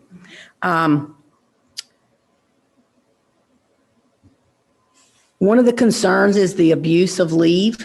So we did make one slight recommendation. We have had, on very rare cases, but we have had folks that will stay home and not get tested, but now they've used their 80 hours. But we want folks to use the leave when they need it, and we also want them to keep the leave until they do need it. So we're requiring them to be tested within 48 hours because we need those results to determine if we need to quarantine other folks, not 8 days after they're not feeling well. So that was the one thing to get the leave. We need some type of notice that you have been tested within 48 hours. That is the only change on the form, which I did attach. And I would like to request that this is effective back to January 1. We've had folks putting the leave in, but I've not approved it, waiting on your decision to approve continuing the leave. But I would request that we extend the original 80 hours until March 31st. We make it effective January 1, and it's 2 weeks, and that they have the test within 2 days of the onset of symptoms. And that, of course, as before, the request must be accompanied by documentation to support the cause for the leave. So I am open to any questions, comments, concerns that you may have. Does anybody have any, Ms. King? One question is, suppose the employee is not in, how am I trying to say this? Suppose they don't have to go get tested. Like if their child is at daycare and the daycare closes, I have to stay home now because my child. That doesn't require testing. On that attached sheet, you'll see there's reasons, and that does not require testing, and that's 2/3 of their regular pay to stay home due to daycare closure. We would require documentation that the daycare closed. Right, okay. Any more questions or comments? So we need to get a motion. We need to get a motion to approve the extension of COVID-19 leave to March 31st, 2021. So moved. Second. It has been moved and second that the extension of the COVID-19 leave will be extended to March 31st, 2021. Are you ready for question? All those who are in favor of this, let it be known by saying aye. Aye. Those opposed, same. All right. Thank you so much. And on behalf of our employees, I thank you as well, because this is a way we can support them during a difficult time when they've worked really hard. And I think this says a lot to them by us doing this, because certainly their colleagues in other districts have, been put in a situation where they're not going to get the leave. So I think this is a great way of a retention tool to show our folks we value their service. So thanks again. Thank you. Thank you for bringing it to us. Yes. And at this time, we'll call on Mr. Stacy Lee to present items for for the system operation, please. Ms. Denise Altman. Yep. Ms. Denise Altman, give us a pleasure report.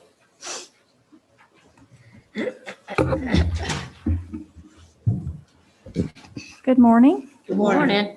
It's good to see you all today. Today, I'm here to present to you the mid-year budget update since we are halfway through the fiscal year.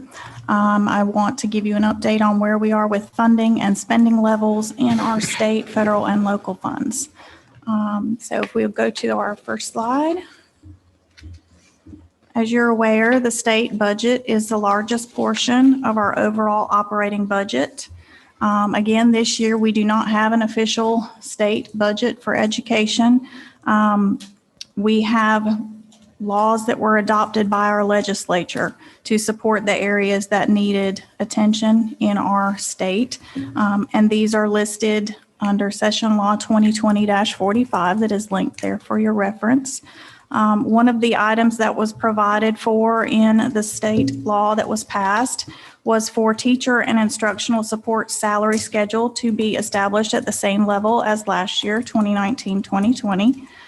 It also allowed for a step increase if earned. I wanted to explain that portion to you just a little bit because sometimes employees have confusion surrounding that.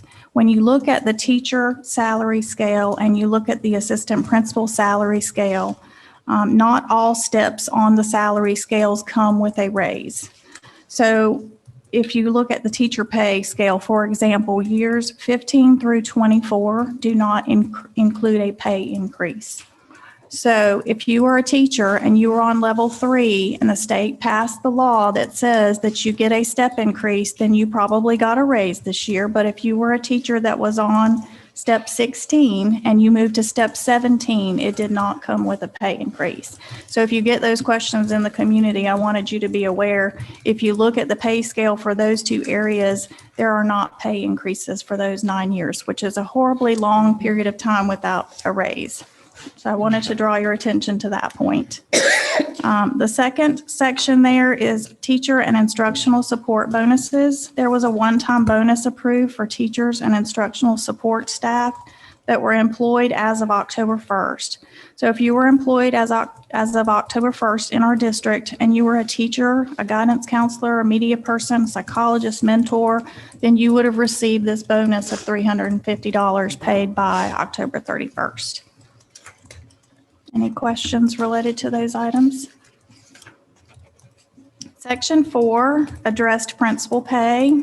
Again, there was no change to the salary schedule, and principal pay for student growth purposes were based on school growth data from 2016-17, 17-18, and 18-19. That way, they were basically held harmless for last year since we didn't have relevant growth data to support looking at the salary for principals. The ADM was also held harmless, so that did not affect principal pay. Principals who had received a bonus in October of 2019 and were still employed as a principal in a public school as of October 1st, 2020, were eligible for the same bonus payment that they received in 2019. All of these things were done to hold harmless based on all of the things that changed with COVID last year, so that no one's pay was reduced as a result of a decline in ADM or growth scores. Same thing with assistant principal pay that applied to teachers' pay. The salary schedule was at the same level as 2019, 2020, and they were eligible to receive a step increase. So if that step increase came with a raise, then they would have received that pay increase as well. The next slide relates to the benefit rates. You can almost always ensure that we're going to see changes here. The retirement rate was originally projected to be 21.41%, and that was what was provided to finance officers in the June 19th newsletter. However, it was changed again to 21.68%, and that was the effect. That was the rate that went into effect for the 2021 school year. They also increased the health benefit rate to $6,326 per employee. So the note there below, House Bill 1105, provided a hold harmless provision for ADM due to COVID-related reductions in student enrollment. This was very important to all of us because our initial allotment of state funds were based on the best one of two numbers as of the fiscal year 1920. Our number as of fiscal year 1920 was 13,295 students.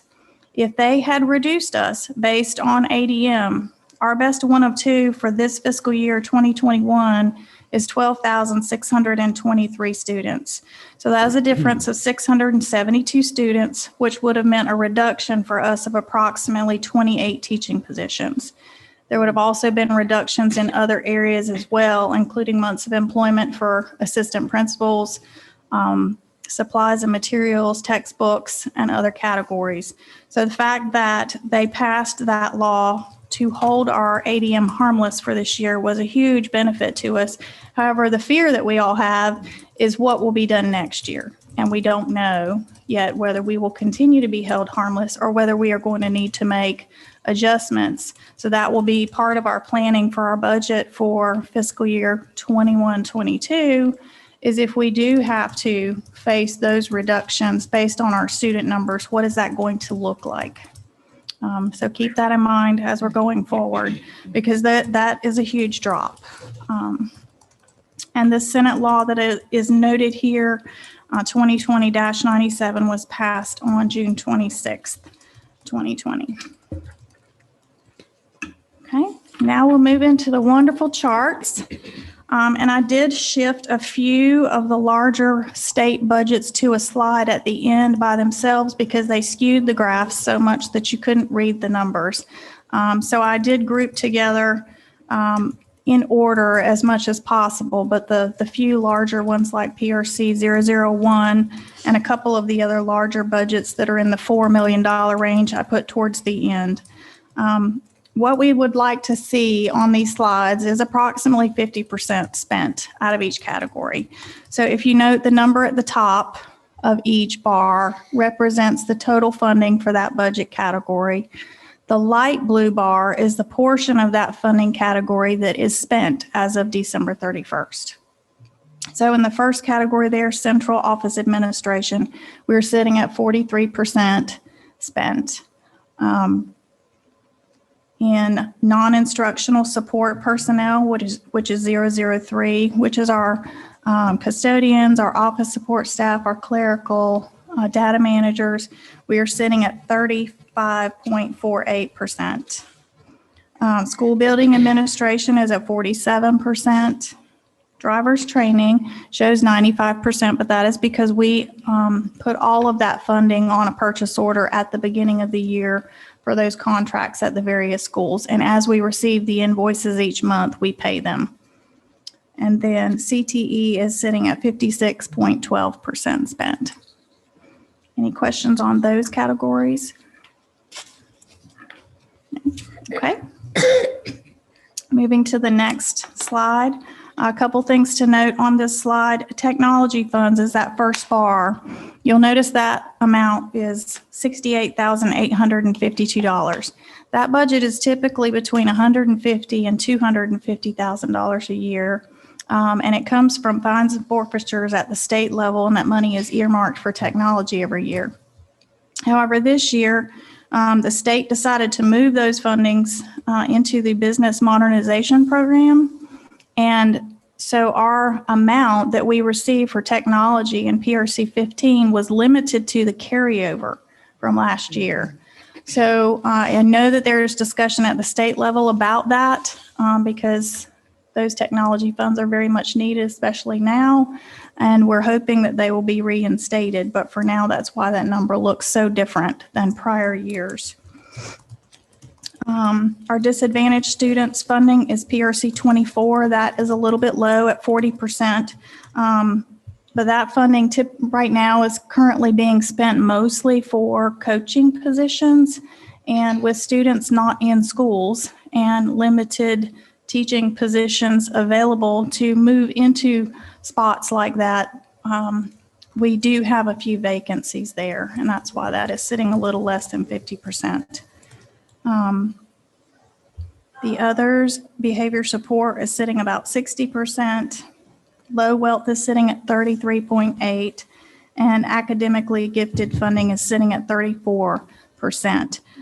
There is work being done at looking at a plan to use a portion of this AIG funding to help get additional teachers certified as a means to using those extra funds that are in that budget right now.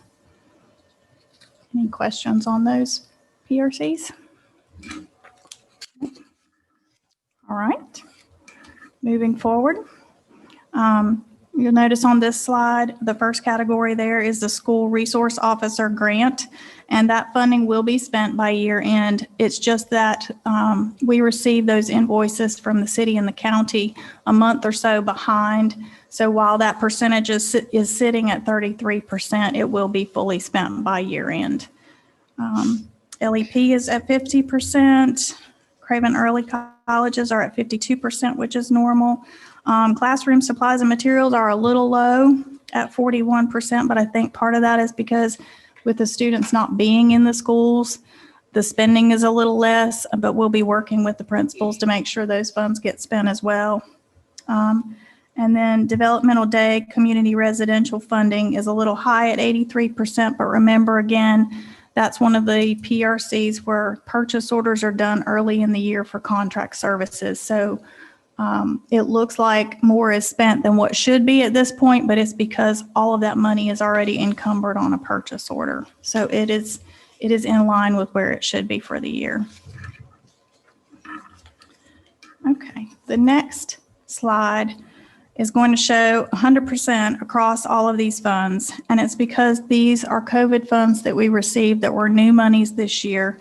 They were specific for programs like a summer learning program, school health support, non-digital resources, student devices. Wi-Fi was also included in some of these. And initially, that expiration date was December 30th. And so we were working very hard between July and December to coordinate with all the directors of the different departments to make sure these funds were spent correctly under the guidelines that we received. So sitting at 100% with those is where we want to be. They did end up extending the deadline literally right before Christmas. But that simply allowed us to ensure that all of our deliveries were received and that we could pay the invoices in January. So we're in good shape as far as all of our COVID money in the state budget. Very next slide. There's the remainder of the COVID funding that you'll see, the first 4 columns, and then the state textbooks. We have not spent a lot of our state textbook money, but we are working on adopting curriculum for math in K-5 and English language arts in grades 6 through 8. So those funds will be spent for curriculum supplies for our students for this year. There is a plan. Digital resources is a portion of the 130 budget that we use to buy subscription to like digital textbooks. So anytime we have the need of digital textbooks, we have a transfer that we do from 130 to 131 on the state website, and then we can purchase digital resources out of that category. Any questions Any there? type of digital resource? Or? It has to be a state-approved digital resource that is taking the place essentially of curriculum or textbook. Okay. Does that help? I think if it's like a Newsella or that doesn't come out of this. I don't know what Newsella is. Like a supplemental source Mhm. for social studies and English. Yes. Would that come out of? Yes, it can. That's what I thought it would. Okay. Okay, let's see. The very next slide is more of our COVID funding. We had COVID funding for exceptional children's. We had COVID funding for low wealth. We had COVID funding for cybersecurity, protective equipment, for masks, for cleaning supplies. And then the last PRC there is our funding for business systems modernization, which is our Tyler implementation. And all of that funding is currently on a purchase order to pay for our work with Tyler as far as our training goes and our implementation and our project management. So it's showing at 100% because it's being billed off of that purchase order throughout the year. Okay. The very last slide is the larger budgets that I was mentioning that were skewing my other graphs. It's PRC 001, which is our classroom teacher allotment. We're at 48%. Our instructional support, which is our positions like media, counselors, psychologists, that's at 49%. Voc Ed, our students, those are actually months of employment for CTE teachers, and that is at 47%. Teacher assistants are at 49%. Children with special needs, which is PRC 32, is at 49%. Our Restart schools are at 51%. Transportation there is a little low. You'll notice it's at 38.46%. And that is a concern that we have just with kids not being in school the same number of days and with us having been virtual for a couple of weeks. The spending on gas and parts and all of those things that are associated with transportation is lower this year than what it would normally be. So we are working with transportation on a plan to purchase the items that they are allowed to as far as parts and inventory and tires and those kind of things, and looking at how we can ensure that those funding sources are spent and not lost at the end of the year. Because our fuel costs are coming in so much lower than what they typically would be. The The last category there is at-risk student services, and we are sitting at 50% for that budget as well. So we're in good shape there. Any questions on any of those items? Yes, ma'am. Ms. Boomer? Oh, good job. Good job. Just a question about the school resource officers. Yes, ma'am. Just clarification for me. It's my understanding that we will continue to have school resource officers in every school? So as you all know, there's been a great deal of conversation around this issue. And yes, that is our intention, and that is the county's intention as well. The City of New Bern has made it clear to 3 of our board members this summer, and they have also said in other subsequent meetings that this would be the last year that they would be supporting resource officers from their point of view. Just as a reminder, we receive grant funding for resource officers that does not cover the full cost of the resource officer, particularly if you're on the municipal government or the county side and you're calculating it from the point of view of not just the officer and their salary, their equipment, their training, to include their vehicle and workers' compensation. So that's a pretty large expense on their end. So we get an amount that we reimburse to the City of New Bern, but it does not cover the full cost of the resource officer.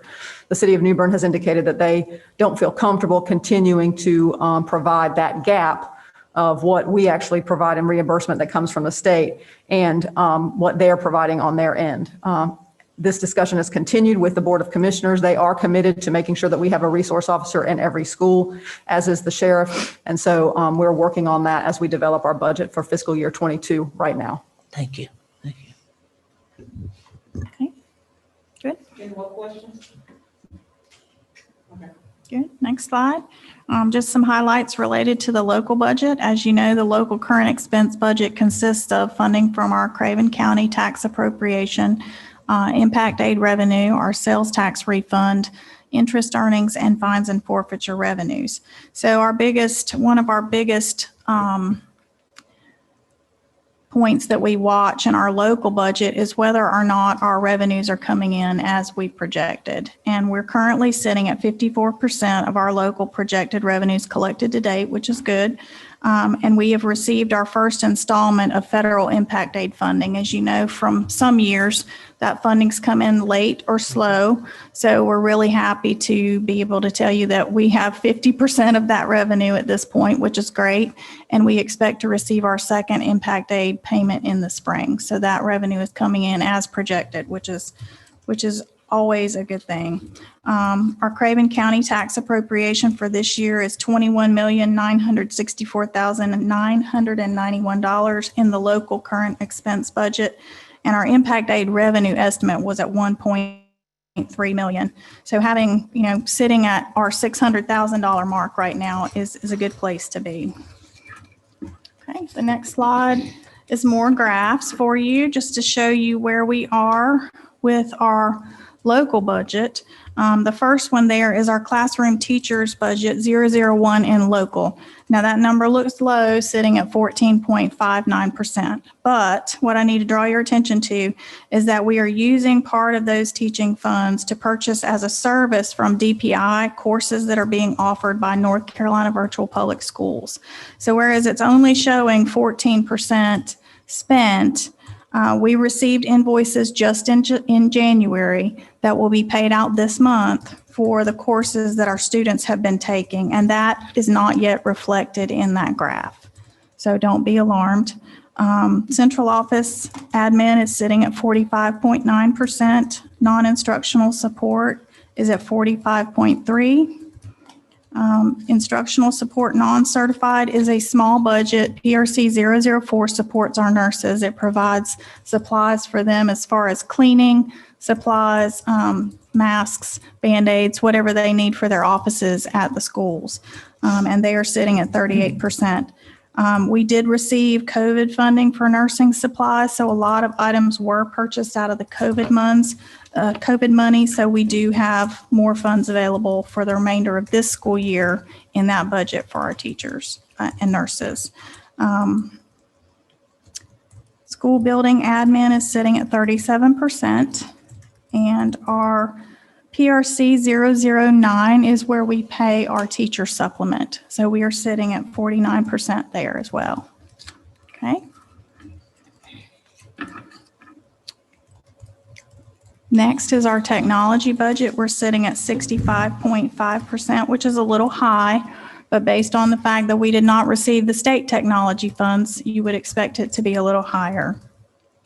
Staff development budget is sitting at 31%, but with travel being limited, we've not really spent as much of our staff development dollars. And since this is a local budget, if those funds are not spent, they will just go back into the fund balance and they can be reappropriated next year.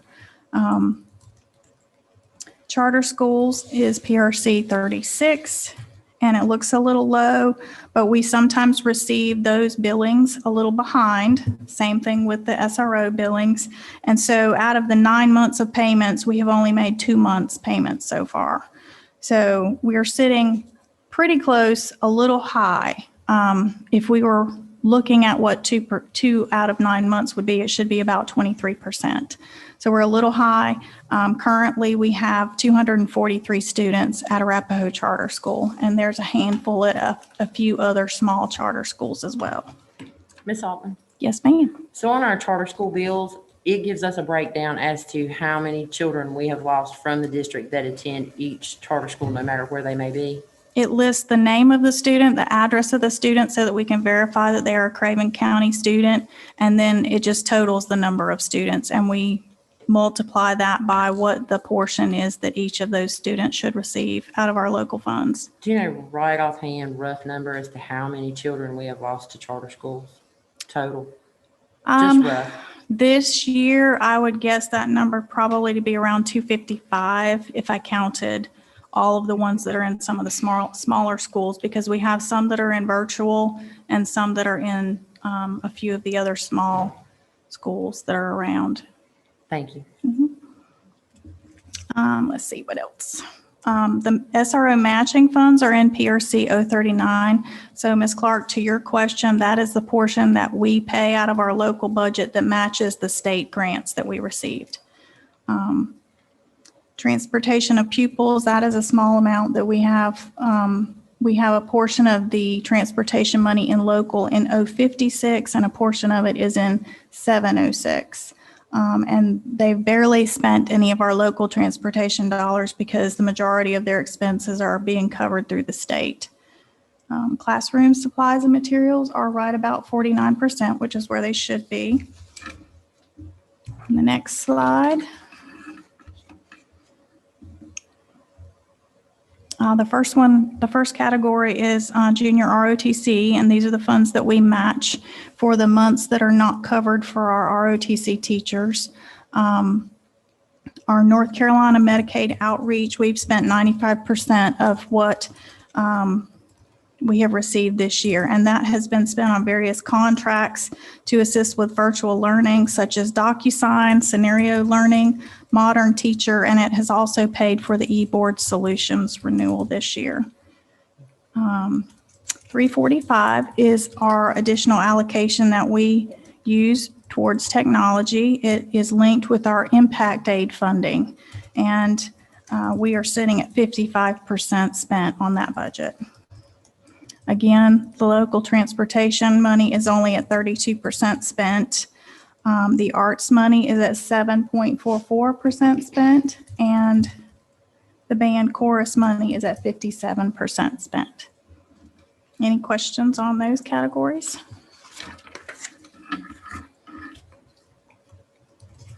We're almost through local. Athletic funds, we are sitting at 45% spent. Again, those pay for the coaching supplements as well as our catastrophic insurance for our athletes. Public relations budget is at 29% spent. Human resources budget is at 59% spent. Finance budget is at 18% spent. Board of Education's budget is at 50% spent. So that is what pays for your trainings, travel, courses that you take. Utilities, we're sitting at 43%, which is good. We'll see what happens after January and February. If it's cold, that can fluctuate in those months. Insurance is at 53%, and maintenance costs are at 51%. Our printing budget is at 78% because that is the budget that contains our copier contracts for the district. And so all of that is put on a purchase order at the beginning of the year. So we're actually about where we should be in that budget as well. Okay. Any questions? Next slide.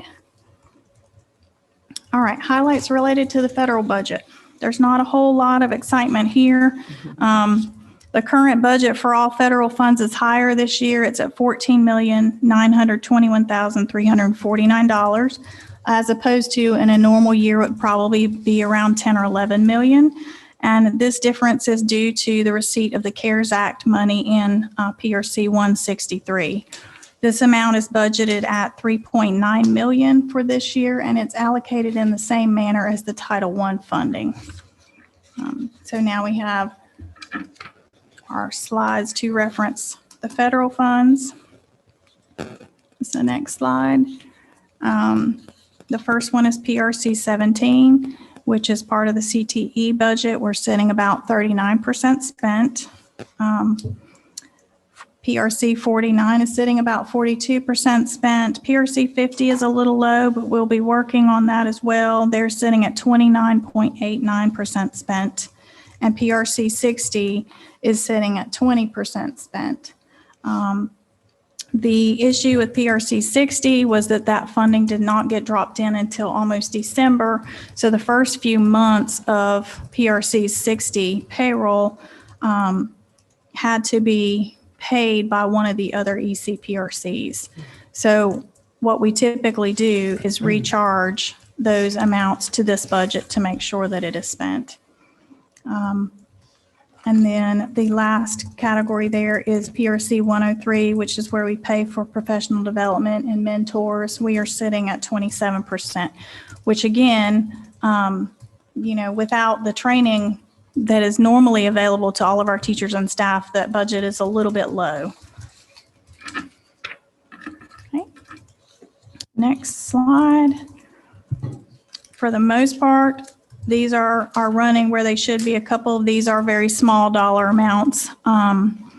We're sitting at 38% in language acquisition. We're sitting at 63% in educational tech competitive, which is PRC 108.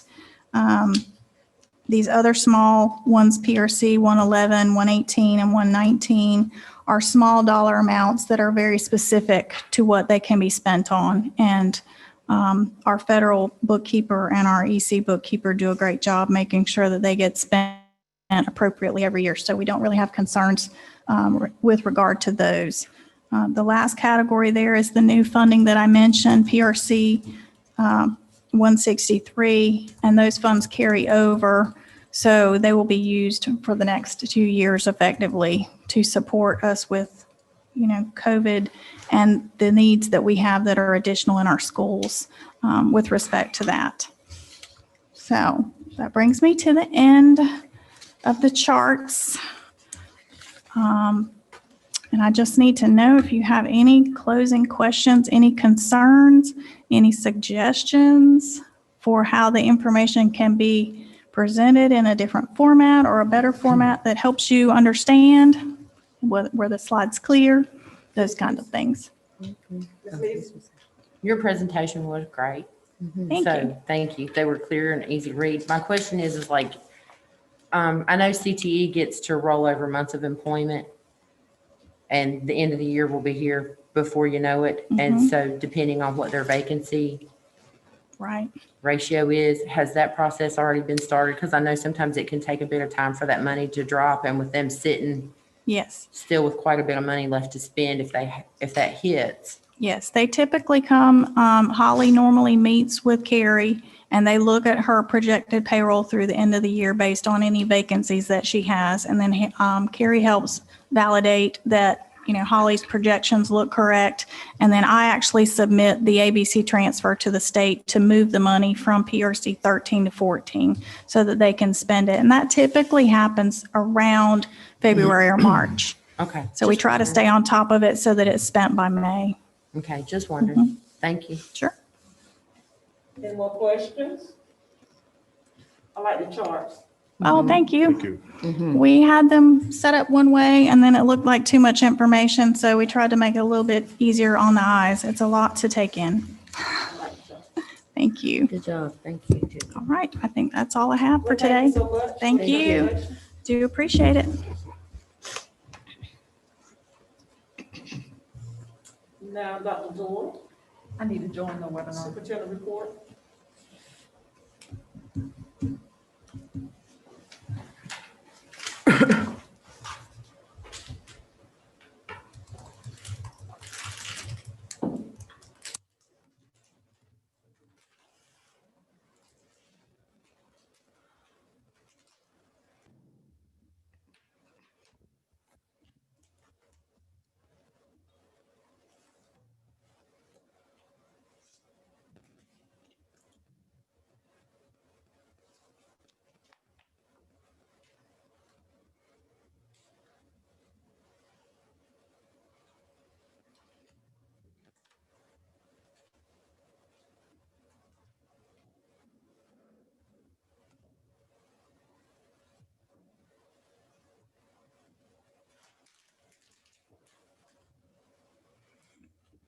Good morning, Chair, Vice Chair, members of the board. I want to provide an update to you all about where we are today as we came back for in-person instruction for our elementary schools on Plan A 4 days a week and on Plan B for our middle and high schools.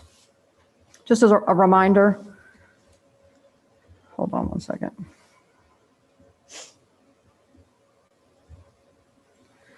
That we agreed at the beginning of our time here that we were going to focus on our values, and those values are health and safety, learning, relationships, resiliency, and medical and health collaboration. Also a reminder, we have been consulting with guidance throughout this process, and I cannot really continue very long without saying that the most critical of our guidance has been from our medical professionals and specifically the ones that we have on staff. Our 2 lead nurses, as well as the school nursing team, have just been invaluable during this time. And as I talk about the work that's being done with our cabinet, our school principals, to kind of scoreboard where our staff is in terms of quarantine, they are really a critical part of that process. A reminder, there's 3 options for plans that our schools have access to at this time. One of the things that was mentioned in a recent news report in the governor's last update when schools were discussed, Governor Cooper said that he continues to provide the option of Plan A instruction for our students because of the research that continues to support that, especially among young children, that spread is not happening from the children to the adults necessarily most of the time. And this has been borne out in all of our data since March. We are seeing students become infected as a result, especially of their families, and not happening at school. Governor Cooper gave us the option of transitioning to Plan A back in September, and the first available date for that to happen was October 5th. Our board and our community, I think, also were not ready for that transition at that time. However, many districts around our region have moved forward with Plan A instruction. That includes currently Onslow, for example. Pamlico is in Plan A today. Pitt has been in Plan A. They're on a pause right now.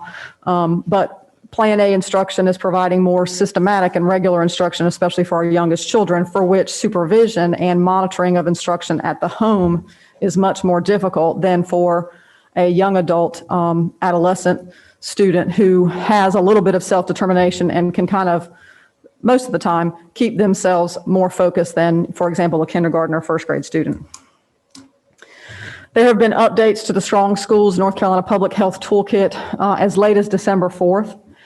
And I'm going to actually provide a bit of information that was updated related to the Strong Schools North Carolina Public Health Toolkit that's specifically around this issue of elementary students.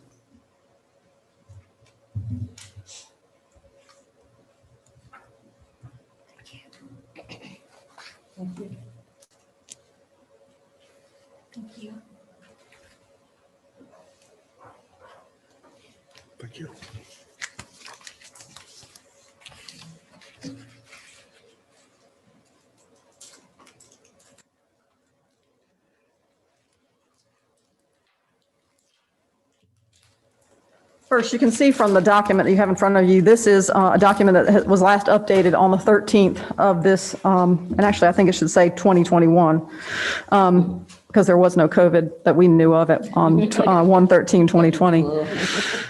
Or maybe some folks knew about it, we just didn't. But they're continuing to update their research and literature and evaluating North Carolina's data specifically around what's going on with children and COVID. And so I will cover a little bit of this during my presentation. On September 17th, Cooper announced that the state would allow schools to expand options for in-person instruction to include a Plan A option for kindergarten through fifth grade students. The decision was made after careful consideration of the trends, including stabilization at that time, and the decision prioritized in-person learning for the youngest students to support working families and provide more children with the opportunity to access other critical services provided in schools, including meals, regular physical activity, and developmentally appropriate social interaction. And I would also add to that, in our case, school health services. As you know, there are lots of constraints on us in all of these plans, but in Plan B, with regard to personnel, our teacher assistants are taking a section of students on their own at the elementary level to supervise. And so that constrains us quite a bit if we have to have some coverage needs if there's staff that's out. We continue to have constraints on building capacities for our middle and high schools to be no larger than 50% if we're on Plan B.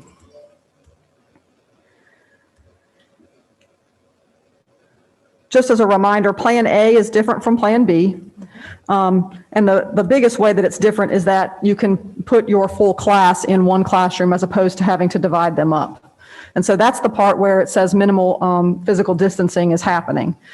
Students are still walking around the building if they are walking with physical distancing.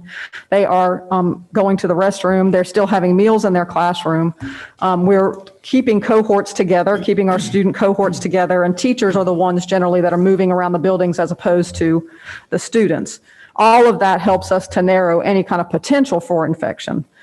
The things that are the same, obviously, are the continued regular cleaning of high-touch surfaces, the cleaning that's happening with our custodians throughout the building, and required use of face coverings.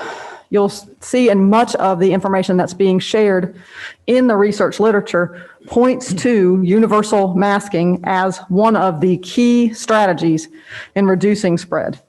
And so we've been really particular in Craven County Schools about making sure that we have masks like the ones you see on all of our faces that really tightly fit against people's faces and are at least 2 plies of fabric that doesn't allow moisture to pass through either way.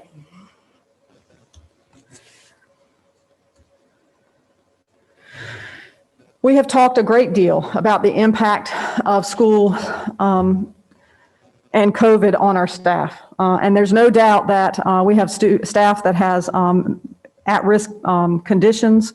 We are working very hard to get those staff immunized as quickly as possible. One side note, it is important for folks to realize that we are still really in phase 1 of the immunization schedule, which has now been expanded to include adults 65 years old or older. So we had the 75-year-old and older, and now we've got 65-year-old and older. Essential workers are not technically started yet. We have had approximately 58 of our staff immunized, however. We started with 4th and 5th grade teachers because, again, those elementary teachers have the largest class sizes in elementary, and so as a result would have the most access to students. Another, and you can tell I've done a great deal of research on this, but another, I think, encouraging note about the vaccination situation is this. In Israel, where vaccination has gone very quickly and very fast, after the first dose of I believe it was the Pfizer vaccine, they saw a 60% reduction in infection after the first dose, just in terms of data collection in their country. Now, Israel is a very small country, but it's a country about the size in population around North Carolina. And so it's instructive for the opportunity that vaccination has to really reduce infection rates, the quicker we get that going. So there is hope, and I hope that our community and our staff sees that. Our staff is very interested in being immunized, and we're working really hard with the health department to make that happen as quickly as possible. But in that vein, I also wanted to talk about the impact of school closure on students and families.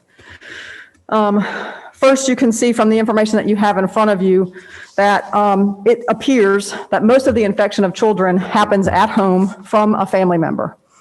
And that makes sense because that's who you're proximal with. You're often not wearing a face covering at home all the time, for lots of reasons to sometimes include it's just not practical. However, we have not talked about, as we've had board members request information, about the impacts to the mental well-being and health and academic impacts to our students. So I'm just going to read a couple of these, and you can see the links in here, and they're linked in the document. Research shows that most children's mental health disorders begin in childhood, and if not identified and treated early, will impact that child's development, particularly leading to poor health and social outcomes. In addition, daily structure is an important component of what school provides to young children, which is directly related to their executive function. And really, executive function is nothing more than being able to kind of organize their time and their tasks and create order for their lives. And right now, as our students are not in school consistently or haven't been in school consistently, there has been a significant disruption.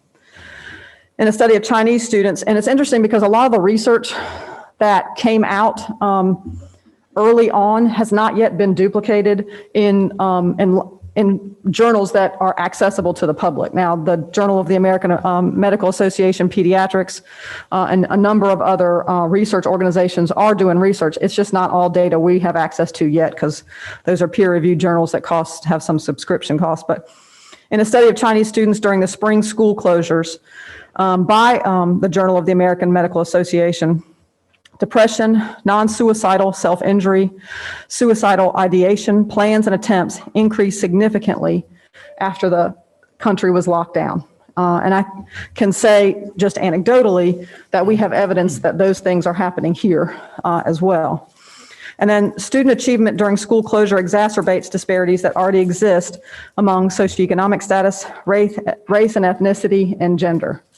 It's interesting, as we come to the organizational review in a couple of weeks, we'll share the third grade BOG scores with you. What you'll see is that the percentage of students that are proficient already, and just a reminder of BOG scores, they measure end of third grade performance at the beginning of third grade to see kind of what growth is going to look like. We're really about the same level we were last year, this time before there was any pandemic. So about 22% between last year and this year of students were proficient already when they came to third grade. What's different, though, is when you look at the bottom quartiles of students, is that those gaps are getting bigger. And so for the neediest students who don't have support at home, who, and not because parents don't want to support them, but they don't have the means to, are losing ground faster, which has not just academic concerns, but also future health and well-being concerns for students. I also asked our DSS director to provide some anecdotes about what is happening to families in Craven County during this time. And one of the things that he said to me, which was really powerful, was that our school employees are the biggest source of reports of child welfare concerns in Craven County. I don't know if our community really understands that. What a pivotal role that they play in child safety. Our staff plays that role in child safety. Another thing that was interesting, that is something that we need to explore more as a school system with the Department of Social Services, is that they see the same trends that we see in discipline, they see in child welfare reporting during the months of October and March. When discipline is high for us, there are high reports of child maltreatment and abuse. And so it was kind of a chicken or the egg kind of discussion. You know, what is it? Is it stuff that is happening at school that's creating the challenges at home, or is it challenges at home that are creating the problems at school? The other thing is that the number of reports from May through July was down appreciably over the previous year. Well, that makes sense. If our staff is not seeing students, then they're not reporting. And if students aren't free to speak or free to convey what's going on, then those reports are not happening. The percentage of substantiated cases, however, increased during this time. So a report is made, the Department of Social Services goes out and makes an investigation, and it's either substantiated or not substantiated. Well, during this time, those cases were substantiated at higher levels. In addition, psychological behaviors and increased substance abuse have been noted by the Department of Social Services during this time. One thing I will follow up on is with the sheriff and with law enforcement to see what they're seeing in terms of crime around these same issues that are a concern for our children. There's an increase in the maltreatment of children as we begin the pandemic, as well as during the October and November timeframe. So again, we see child maltreatment increasing as stress levels at home are increasing. Another thing that was stark is that we have the highest number of children in DSS custody in more than a decade at this time. Children who've been removed from their homes who are now in the custody of a foster parent or, in some cases, some DSS staff. 67 of the children in foster care at the end of December were because of a substance abuse problem at the home. So, our school opening considerations continue to be our ability to staff, continuing to use the research that the North Carolina Department of Health and Human Services, the Department of Public Instruction, and the governor are using as they continue to provide options for operation for schools. One, children are maybe less likely to acquire and speed COVID transmission than adults. Studies in the United States and internationally have demonstrated limited disease transmission from child to child and child to adults in the school setting. And again, I can tell you that that has been our experience. Spread of COVID-19 is much more likely in a household than not within a household like a school. And then a growing body of literature is suggesting that lower rates of transmission in both the primary and now they're saying secondary school settings. Again, our limiting factor is ability to staff our schools. As I shared, one of the big challenges, though, is depending on our ability to staff, if there are outbreaks that occur and we have to take swift action, we need to be able to have some warning system for our community and for our parents. I shared with you all this warning system, which really is going to go by a green light, yellow light, red light kind of scenario where below 15% of the staff, the 100% instructional staff being infected represents a green light. Today, all of our schools are green. Yellow light is between that 15 and 30% mark, and then above 30, we're in the red, which doesn't necessarily mean that we would close, but it does mean that folks need to be ready imminently for a closure. Folks might ask, well, why doesn't red mean close automatically? Well, because if the next day that number is going to be down into the yellow, we're not going to I wouldn't request a school closure. But if it's going to be several days, 5 to 7, then we may need to take some action. You can see from this, we hopefully won't have to act too quickly, but again, depending on something that we discover or find out, or out of an abundance of caution to have to quarantine a number of individuals, we could jump from the lower end of yellow to red very quickly, and that may have to cause us to close. Other options that we would consider are closing an entire grade level, closing a section within a school. Again, those things would be contingent upon what the source of infection was.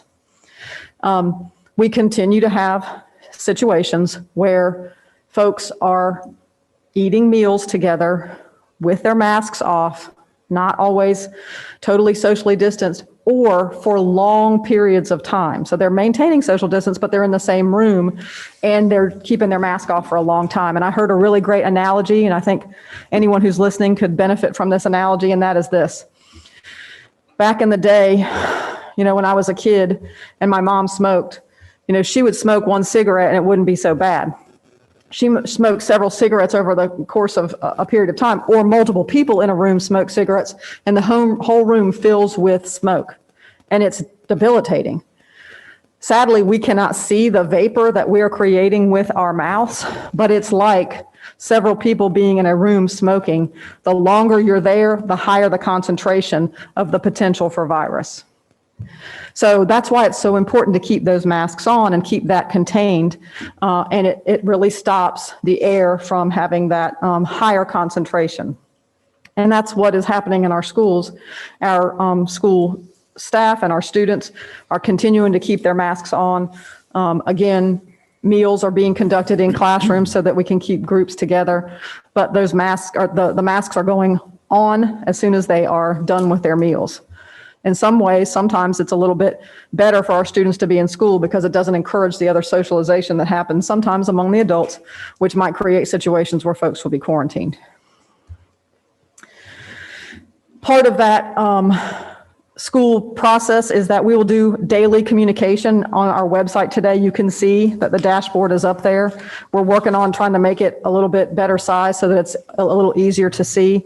But that dashboard will assist in giving alert to parents that they can see what their school status is just by going to either their local school website or to the system website.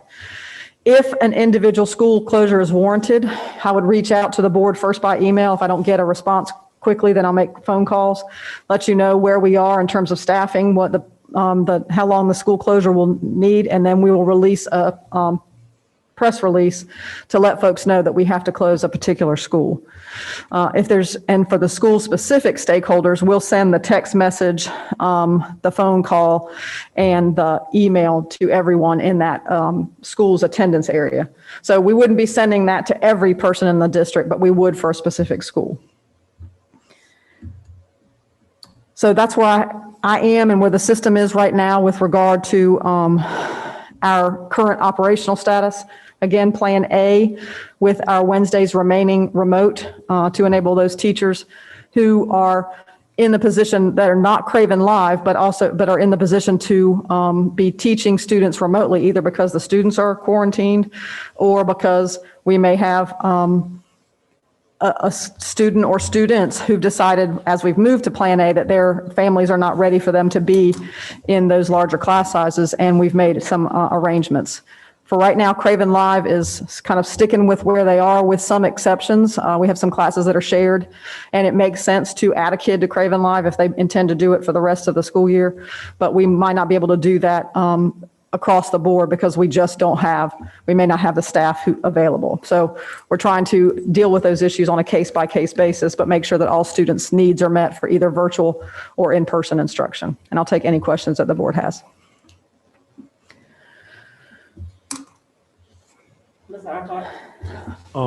Could you share with us what the percent of our students is right now that are involved in Craven Live?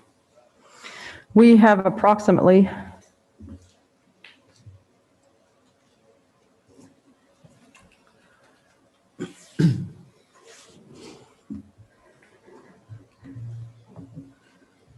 I'd say about 30% of our students are involved in Craven Live.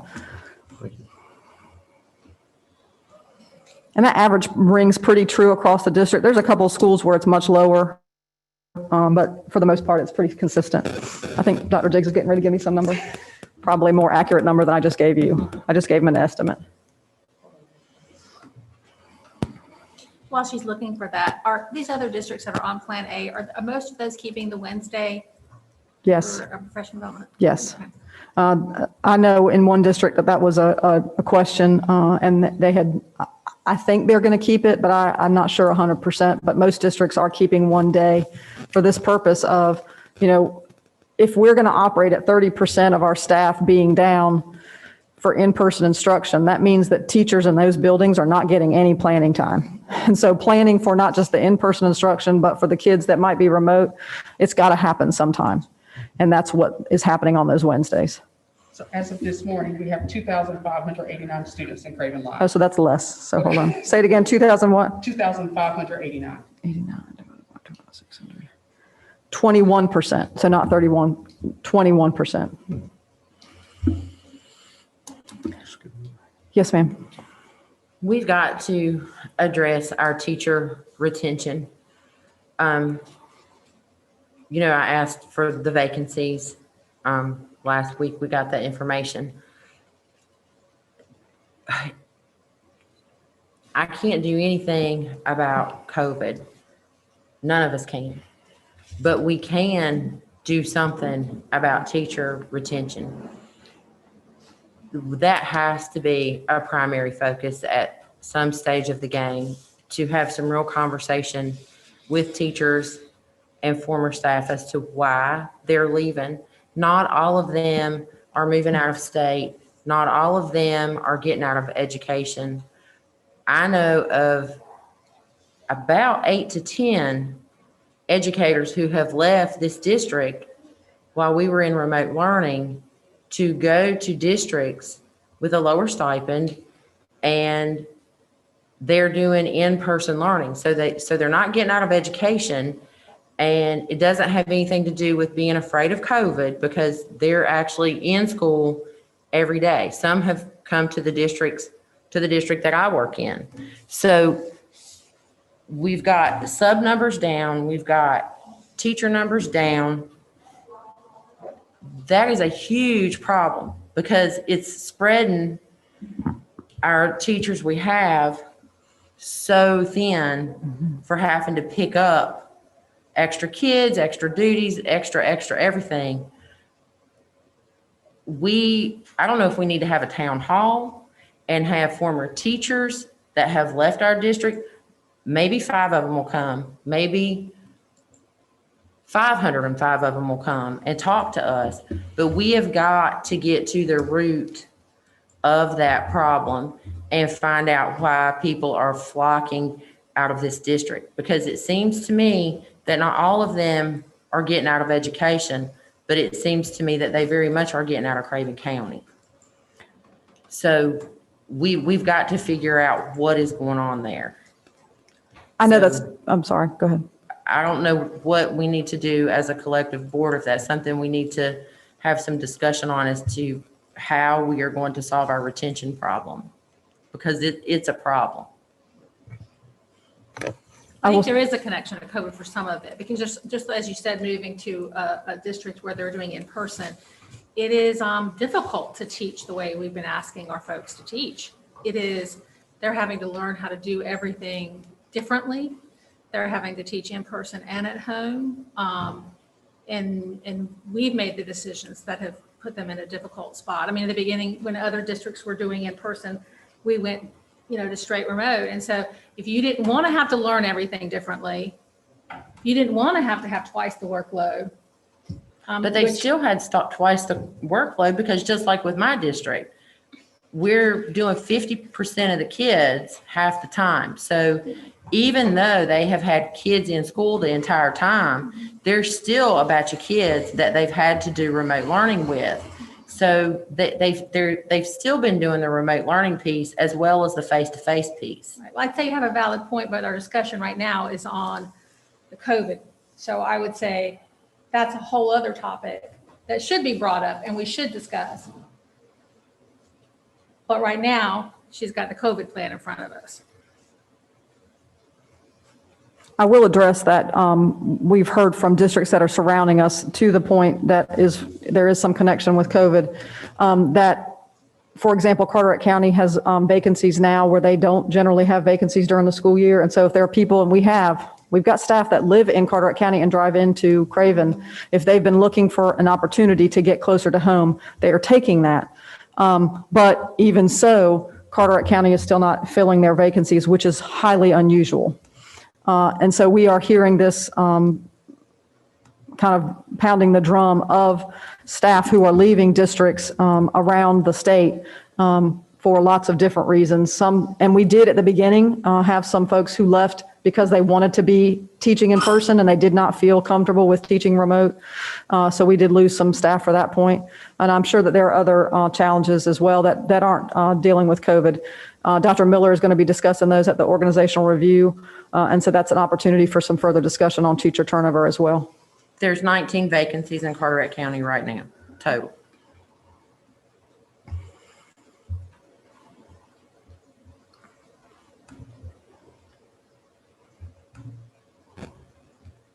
And of the 19 vacancies, 7 of them are licensed positions.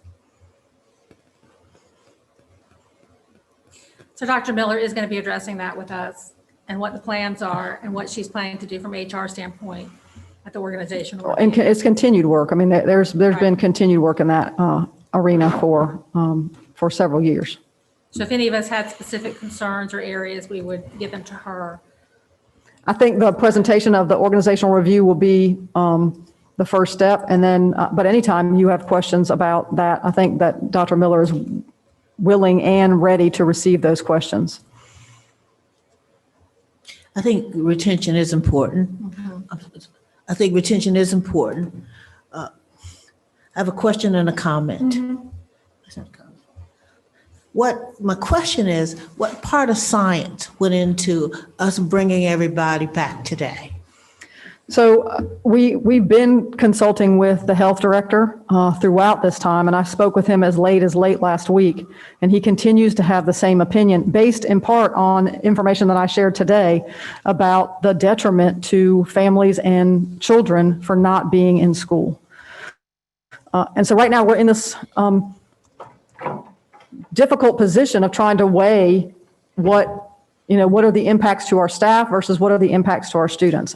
I cannot emphasize enough, and I know that I've said this a lot of times, the infection that we're seeing in our buildings of our staff is happening because of outside influences. What's happening at home, what's happening in the community, what's happening in trips that they are taking, stuff that they have to do for good reasons, but it's living their lives. It's not because they are getting infection in or from our schools. That has been consistent. Overwhelming, really. I'm sorry. No, that's okay. So really from the health standpoint is our settings are not creating infection, and our settings are safe because of the significant measures we've taken, some that go way above and beyond what is expected. And I will say of those, the biggest of those is what happens with our lead nurses and the contact tracing that's happening. We've invested a lot of resources and the time of our nurses in doing contact tracing to ensure that when there's someone in the building who has come in and has found out that they got sick, that anyone that they had impact with, if they were less than 15 or less than 6 feet for more than 15 minutes, that they are going to be quarantined, which is what could compel us to close a school if we have enough people. But because they are following really the guidelines very well. I mean, we have the exceptions that we have to that really are when folks just have a lapse in judgment. So the science is based on what our health director is advocating, what the governor continues to enable, and what the North Carolina Department of Health and Human Services Secretary, Mandy Cohen, says about in-person learning for our children. So that's the data. And Ms. Clark, I know that the data you're looking for is the percent of tests that are positive, the percent of our community, the number of our community that have active infection. That's important, you agree? I do. I absolutely agree that it's important. But I believe that the environment that we've created in terms of our schools, in terms of safety, in terms of contact tracing and eliminating, or at least having many different filters before a kid or an adult ever gets to our building with potential infection, really reduces that at the doorstep of our school buildings. I have a comment. One, when we left in December, our meeting in December, we left the impression that return to schools will be based on science, not lack of staffing, not in mental health. You're preaching to the choir for all of us, because I'm well aware of the effect of mental health on our kids, on our teachers, on our staff. So no one wants those kids back than me, and I certainly question no one's motives. That being said, whatever the decision made, I disagree with how it was rolled out. I think that teachers and staff and parents should have been given more of a headway or leadway, as opposed to them coming back today, because basically we've put the cart before the horse. Essentially, we have made the decision that school is going to be reopened, and that's a process that I think needs to be fixed, because the implication, not just, and it's irrelevant what Naomi Clark likes, because that's not the issue. I'm following science as well. I also know that there's an uptick of cases, not just in our area, but across North Carolina. So before we, and I'm rambling a little bit, when we talk about continuing systems improvement or PDSA, it doesn't just start from the bottom up, it starts from the top down. So we too must get input from our stakeholders. That is very important. No matter what the decision was, I just think that folks should have been given more of a leeway. Clearly, it's impressive when Dr. Patrick says that she's excited. I mean, teachers are excited to have the kids back. But again, don't tell me December 29th that we're going to be driven by science and then we're back today. Ms. Clark, can I clarify? When I was asked during the last board meeting about what numbers I was going to use, I said that we were going to use our ability to staff, and that we were giving our staff these 2 weeks to be able to investigate how many folks were going to be infected based on their activities during the holidays, and give us the chance to kind of reset. That was my response. And so there was no further direction from the board with regard to any further information that you wanted, except that we were going to post the updates to our data, which we've posted the updates to our data. And as I've said and communicated to the board, we're 50% lower or less on the Friday following returning back from the holidays than we were right after Thanksgiving. It's clearly a faux pas on the board's part, because quite frankly, I think we should have had a special call meeting last Tuesday. And I clearly remember a point of clarification during that meeting in December, where it was specifically asked by Mrs. Muse if we were going to return back regardless.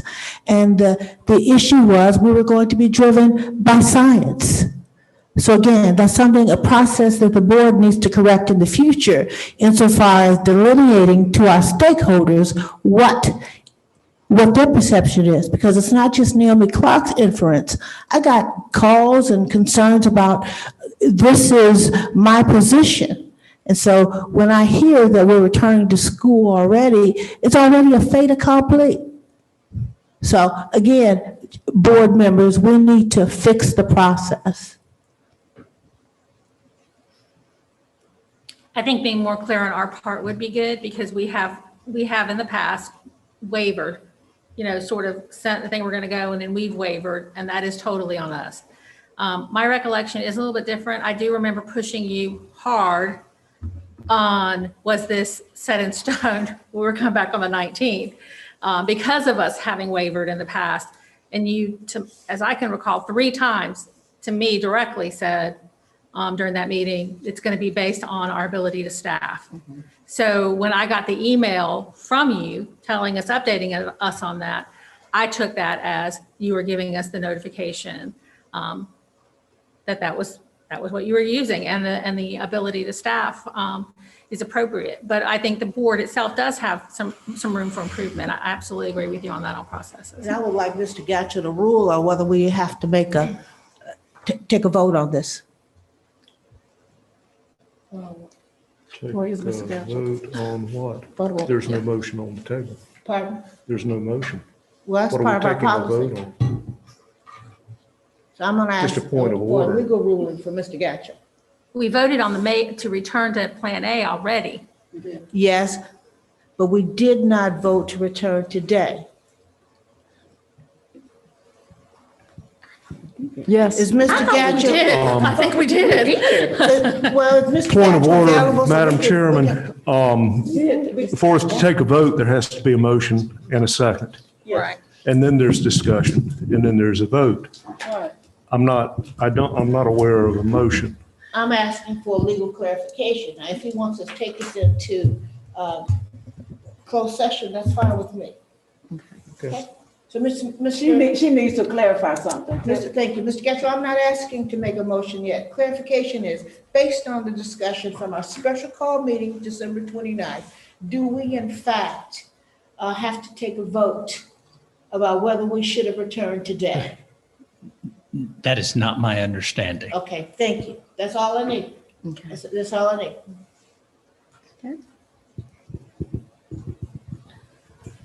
I thought, and correct me if I'm wrong, I thought that at the last meeting, that December 29th meeting, that we did decide that the students would return on the 19th on a schedule.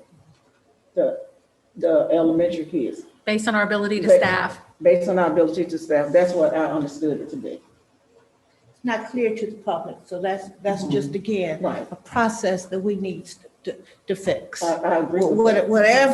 Whatever the decision is now, because obviously they're back at school.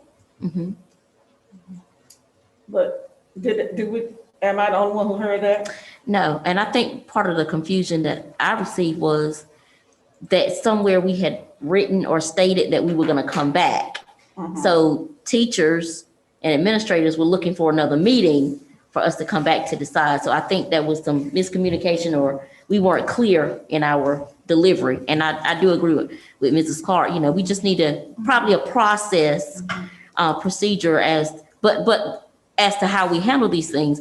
But we also have to keep in mind that this is so out of the norm that it's like our minds are going in separate different ways. Because like she said, like Mrs. Clark said, we want everybody back in school. We do. And it's like a balancing act. You know, what do we put first right now? Do we put academics first, social emotional first, the well-being of the child, the parental aspect, the teachers who are afraid to go in the building? It's so many different pieces to this puzzle that it's not matter of fact anymore. It's more than probably anybody can handle, because if somebody higher than us on earth could handle it, they would tell us what to do. Yeah. But they're not telling us what to do because they don't know exactly what needs to be done. I hear you. Thank you.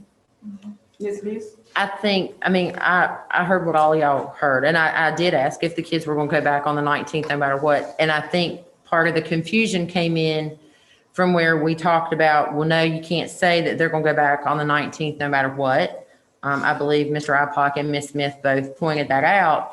And it was presented that we would look at the staffing issues, and that we would also look at our internal cases in school and determine at that time if the cases were up and the staffing was down because the cases were up, that we would have had some type of discussion. And because that discussion didn't occur, it created confusion. It did. So we weren't clear and sent out like a press release or nothing stating that, you know, our cases are down and our staffing's okay. So even a press release might have helped clear things up. So, you know, communication.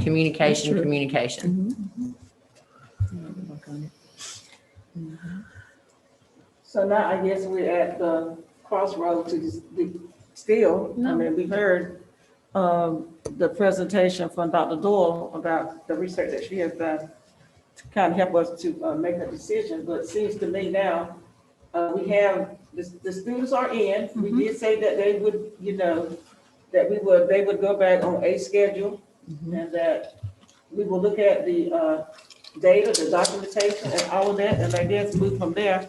It seems like to me now, that I guess we need to decide whether or not we will continue on the A schedule. Well, I think we already decided that. We just need to, we said we were going to come back today and they're back, but we certainly want regular monitoring so that we can make those decisions at a regular meeting. Because I think where some of the confusion comes is when we start doing special called in between, it throws people off. And so people who don't want to come back immediately thought, well, if I start, you know, maybe I can get them to maybe we can get a meeting, we can get them to change their minds or things. So I think reporting to us data at a regularly scheduled interval, which looks like what you're putting in place to be able to do, so that when we come to the meeting, we can move, you know, have a way forward at a regular meeting that would be consistent information for folks. And there is a way that the parents will know daily how the Right. cases are. Yes, it will be on that little traffic light that's on each webpage. And that is posted on every school's. Today, you should start seeing it populate on every school's website. It's on the district websites right now. The schools will begin populating that each day. For their region, like they don't need to do all the schools. Right. but- And I guess we need to make it clear as well that those, not every school, one school will not affect the other school. That's correct. West Craven High School needs to close.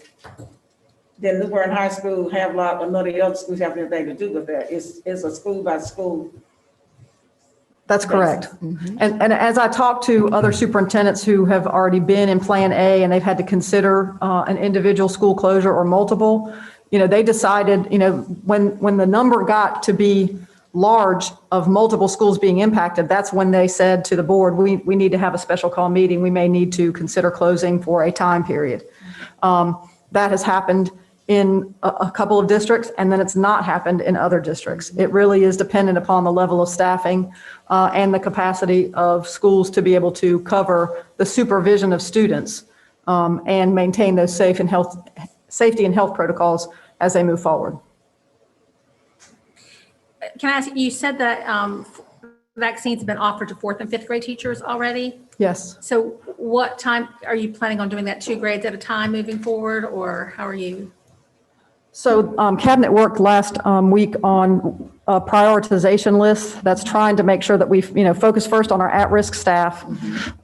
We've, again, started with 4th and 5th grade because we were coming back on Plan A and we wanted to make sure that those teachers who had the largest concentrations of kids in front of them were going to have the option for the vaccine first.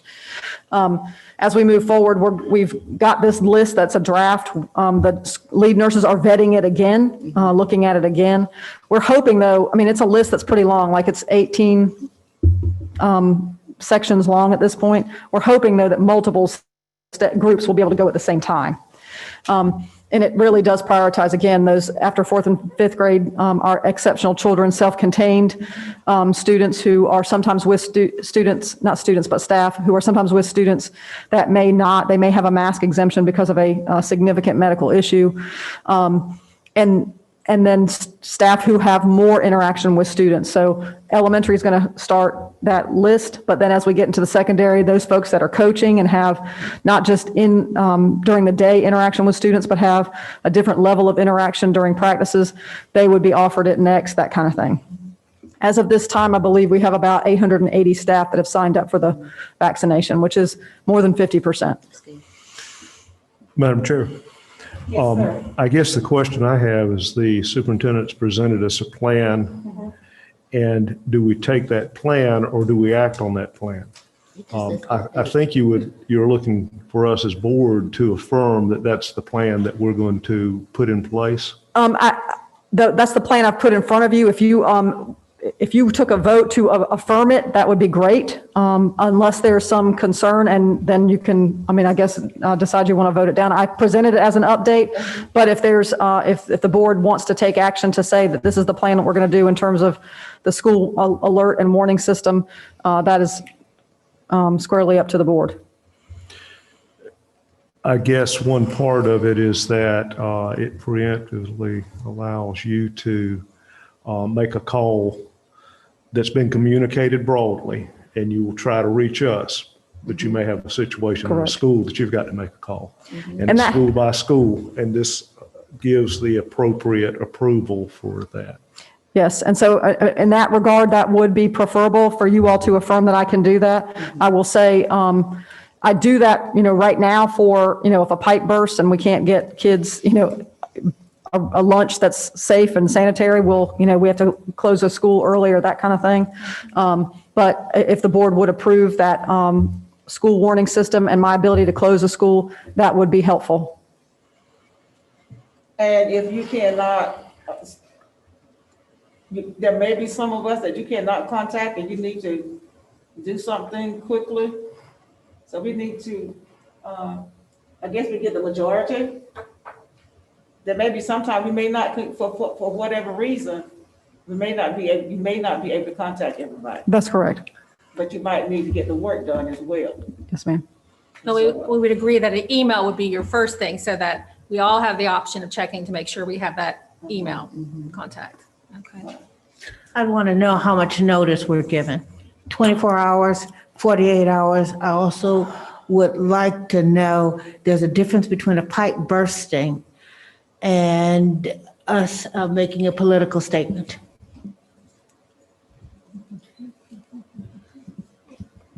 So in the information that I shared with the board, I said I would send an email, and then after 12 hours, if I have not heard from anyone and I've not been able to call or get in contact with you by phone, that we would make the call. So it would be 12 hours with every attempt to make a phone call as well. And in the meantime, the stoplights will be there. We'll be aware of what the status is across the system, school by school, whether we've got a school in the yellow zone, which puts us all on alert. And we know that that means be ready in case, including our parents. And then if we cross over and staffing becomes an issue spread in the school becomes an issue, you make a call without having to call a special meeting to do what we're agreeing to up front. Where did you get advice from our lawyer?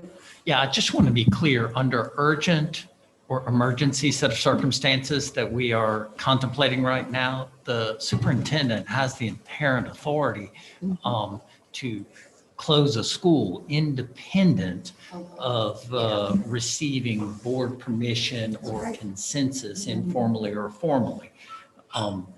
To do that. However, as a matter of courtesy and as a matter of communicating and all of those kinds of things, this discussion is, great. But I just want to be clear that in an urgent or emergency kind of situation, the superintendent has that authority. So West Craven High School is at 17% staff and they need to shut down. She doesn't have to call us. She can just go ahead and decide that their school is not going to be in operation.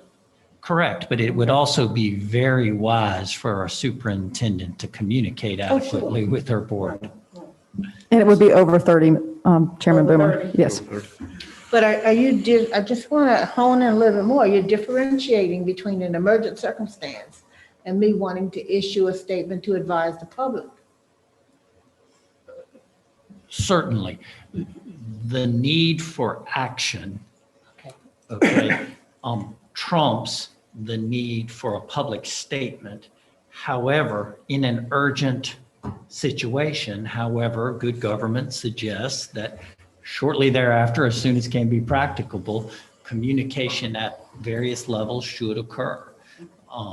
Under lawyers love facts and circumstances type tests, but that's kind of where we are. We're in uncharted territory. So, we often joke about building the plane when we're flying. We are. We are now. We really are. We are. We're just doing that now. So, but I just wanted to be clear that. Well said. Thank you. In sequencing, one does not require the need of permission from another under this set of urgent or emergent circumstances. So could we just put the plan under consent agenda? Sure. The plan with the. And let me make sure, I'm seeing what Ms. Clark said is two totally different issues. So I want to make sure I understand now because I don't want there to be any confusion for the public and I definitely don't want there to be any confusion on our part. So the decision to close a school, but you said something about making a public statement. So can you explain what your concern is so I understand? I'm talking about the brouhaha that went out concerning the folk thought that perhaps a private statement had been issued by the board.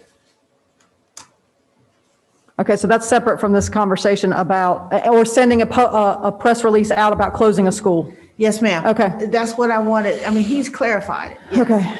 Okay. Could I make a comment? So my understanding is this is to address the issue of communication so that our community, and especially in each individual school, understands exactly where we are in terms of decision-making about whether a school would have to potentially close or not for a period of time. And it's going to be out there in front of everybody all the time. It is going to be the statement, and everyone's going to have access to it. And I don't know about you, but I suspect if I see, I'll say in the case of my grandchildren, the school's gone into yellow mode, then I'll have discussion with parents, and there'll be discussions about, what kind of backup do you need and preparation, so that the bomb doesn't just get dropped on you without any idea it's going to happen. Right. And again, it's really important for the public to know that, some unusual event could create us moving from green to red in one day. And if that happens, we want them to understand that it can happen. But we're hoping that this warning system will do just that. Like if you start seeing your school move from green to yellow and it stays in yellow for a few days, we're in a perilous spot. You definitely need to make plans. And I think it's a good thing that you do that, because if we see it's in yellow and look like we're going to stay in yellow, then parents can start making preparation about daycare or whatever they need to do, because the children, that school will be quarantined. It will be out. And so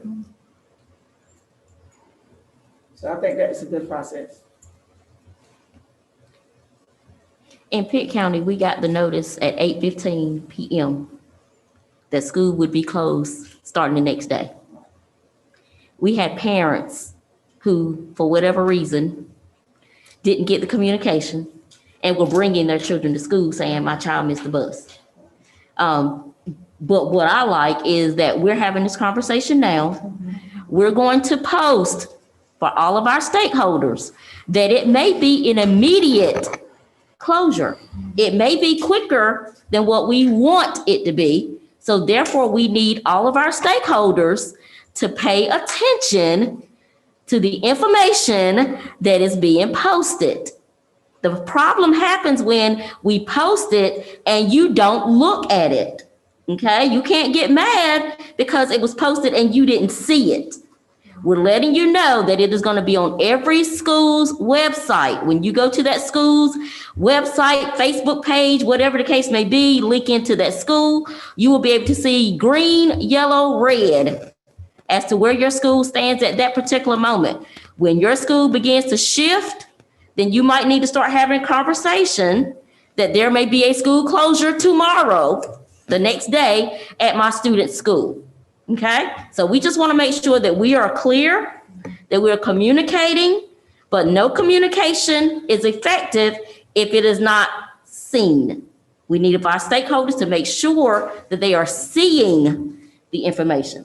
And I hope I wasn't too blunt, but I want to make sure that we're putting it out there. It's there, but we need to make sure that we're all reading and that we're asking questions along the way when questions arise. What if I don't have Facebook, Ms. King? You have 99.9% of the people in the United States have access. I'm not trying to be facetious. Right. But those of us who used to have a track phone, I couldn't always get on Facebook. So I'm not being facetious. Are we also sending out the robocalls? Yes, so that's part of the if there's a specific school closure warranted, we will send out the text message, the email, and the call. The text message for the track phone or for the flip phone can say red school closure. Like it, Yes. so you don't have to hit a link and go to anything. It will just say your school is closed because of COVID or whatever. But if they do have access, it would be wise to check your school every day. Absolutely. Because the day you don't check might be the day. Might be the day. So please kind of check it every day to make sure everything is okay. So that goes on So consent. that goes to consent. Okay, all right. Okay. Thank you. Thank you. Thank you. Yeah, that's a lot of work. Thank you, guys. Let me also add one other thing. This is not related to the presentation I just made. As you remember, at the December board meeting, the auditors presented the audit. And if you remember, they said that at that time, that they had not finished the final testing because the federal government had not released the schedules for the COVID funds. Those have been released. They've been tested. Everything is as it was originally intended. It's on the board's consent agenda for Thursday night, but I want to draw your attention to that because it just got added because we just got that word. So please be cognizant that that has been added. There, the opinion is the same and there's no issues. And we just want you to have that for information that the audit is now final. Can I ask one more thing? I'm sorry, I do apologize, it just hit my head real quickly. Dr. Doyle, is there any way, and I know that there is, if we could contact our school principals to ask them to go ahead and send out a message to let parents to know about this new communication tool as far as the stoplight? Yes, and we can also do it from the district level as well. Thank you, thank you. And one last question, if I could. This is excellent, and it's, I'm guessing from the state. Yes, that's directly from the North Carolina Department of Health and Human Services website.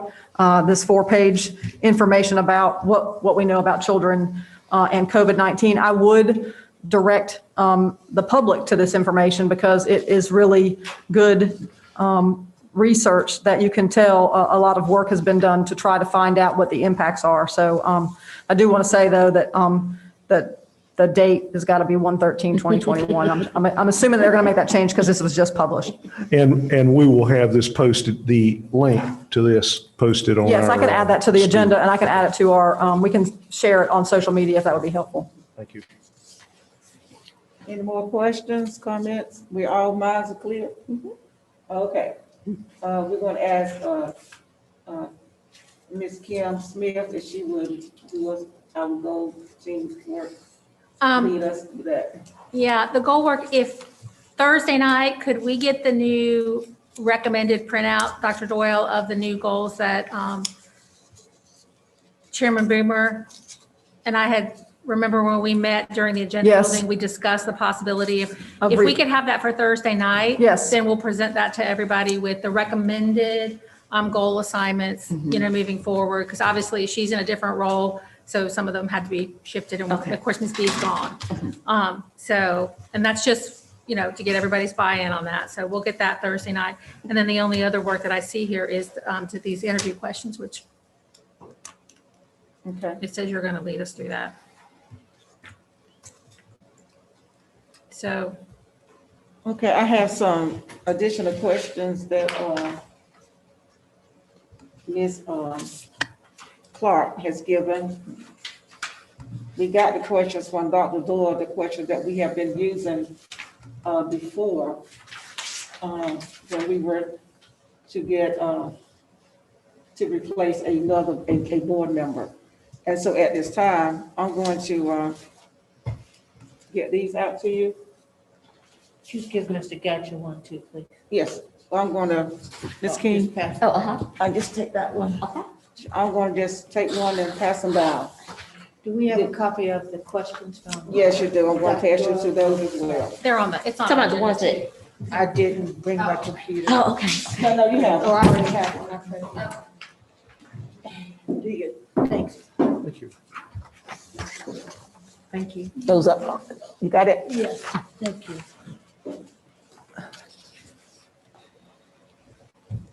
These are horror card paper.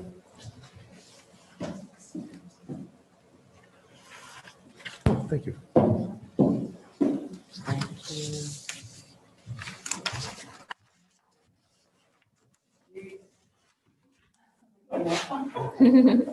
You guys will want one.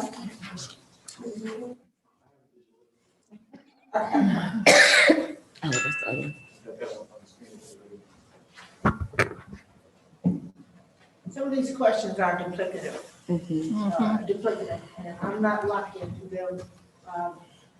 Reason I brought one question, because again, as we go through continuing systems improvement, just because we've done it in the past, does not mean that we cannot add to what we're doing in the future. Well, really, the questions are designed to be updated each time. Yeah, because you can go 10 years in between. Right, thank you, thank you. Yeah, this is a teamwork, okay? So again, I'm not locked into this, one or the other. What we have typically done though is limited them to the number of board members that we have. Or because, so that each board member asks one question. Because that way, because feedback you get is that a board member asks a question differently and a person interprets it differently. So we want everybody to ask the same question, which is pretty standard with kind of interview. So, well, we could have everybody have 2 questions, or we could have everybody have whatever, but you want to limit it to not an unending number of questions, if that makes sense. Okay, so everybody asks 2 questions. 3. If everybody asks 2, keep in mind that we don't know how many candidates we're gonna have. That's right. Don't matter. Pick a good questions, you won't have to ask a whole bunch. Well, except this is a very important position. It is. Okay, so we have to decide, I think, first, how many questions are we going to ask? I say 3. I'll second. No. Total question altogether. 18. That would be 18 questions. Okay, so we're going 18 questions. And we're saying that each board member has 3 questions each. Yes, ma'am. Okay, the motion has been made that we have 18 questions total. Well, let's just hold that number out there as 18 and see if we get actually 18 good questions. Right. Because it's some that are the same. Well, let's say Combined. effective. Yeah. Yeah, effective, because some of these are the same, sort of, just wording. So we might not, so let's just see how many we come up with that we want to So keep. we don't know yet how many questions. Up we to have. 18, yeah, let's pick the ones we want to. Okay, so let's look at the ones that, I guess we do this individually first, because I may rate it differently from somebody else, and then we'll decide from these if we're going to do all of these. I'm crossing through some of mine already. Let's do that.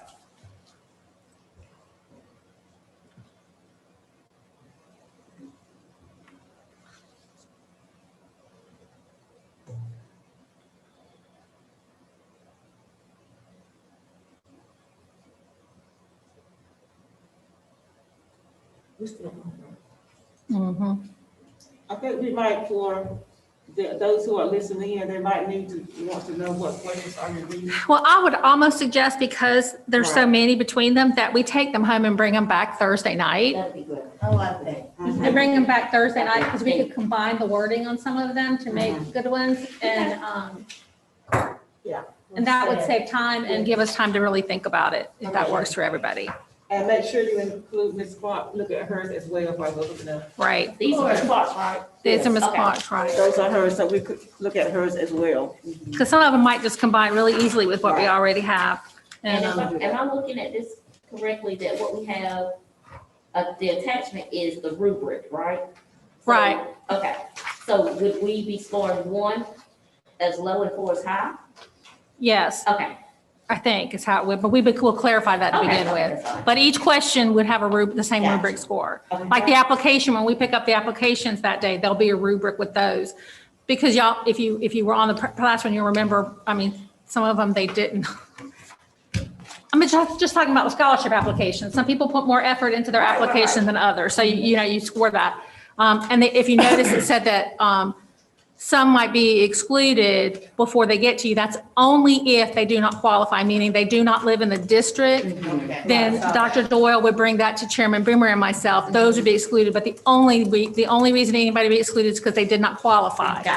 Did not live in the So if district. we get 10 applicants, we're going to interview. That's right. Okay. That's right. Right, The lower they qualify, we want to interview. right. Now, will Dr. Doyle, your department, someone in social services will verify that they live within the district? Yes, we can do that. Or is that what you had in mind, you and the vice chair?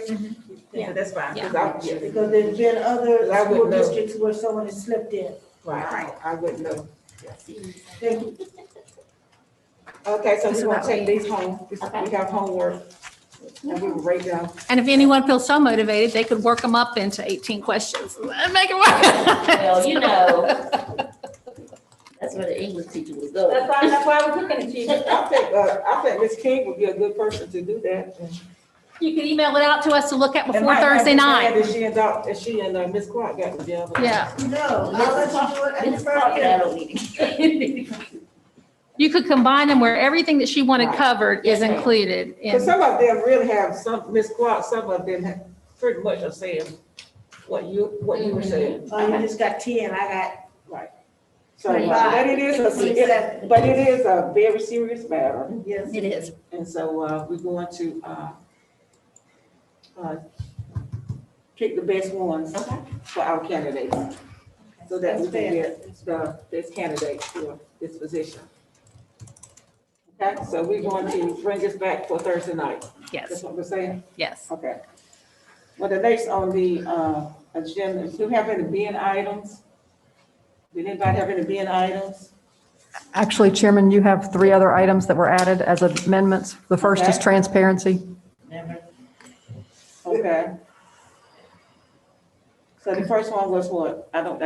Transparency? Transparency. I think we've, sorry. Go on, you can. I just emphasize, we need to be as transparent as possible to the public as well as amongst each other. Enough said. That's all I had to say about that one. I think we will all agree that we do need to be transparent, and I would think that when we're not, it's not because we're trying to hide something. I mean, it just happens to be that way. But you are right, because when you're not transparent, it brings in a lot of confusion. And we cannot operate with confusion. And people will fill in the blanks. Right. What they presume that they think is. Tell your story or somebody else will. Right. Thank you. If I could add a comment. On transparency, the business that we conduct is here in open public meetings. I'm not aware of any meetings going on behind the scenes. There are work groups that do some background to bring things to recommend to the board, that type thing. But it's not the board considering or taking any kind of action. We're now in a open public meeting. Right. And that's as transparent as you can get. I am glad that it's being broadcast. I think that helps a lot. Now, there may be the question about whether people can tune in or not. I can't answer that. All I can say is that as a public body, our business is conducted here. It is not conducted in the back room.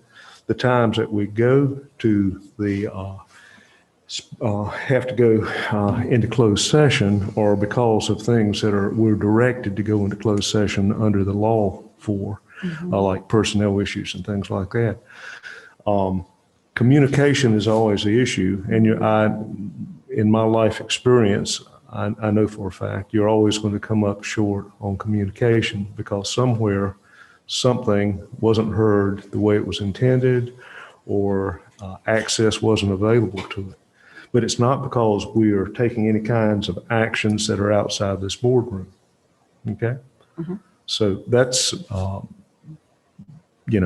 tune in. Be here if you can, tune in, listen to what's said, read the minutes and that kind of thing. But this is where the board work is done. The perception is that we're not being transparent.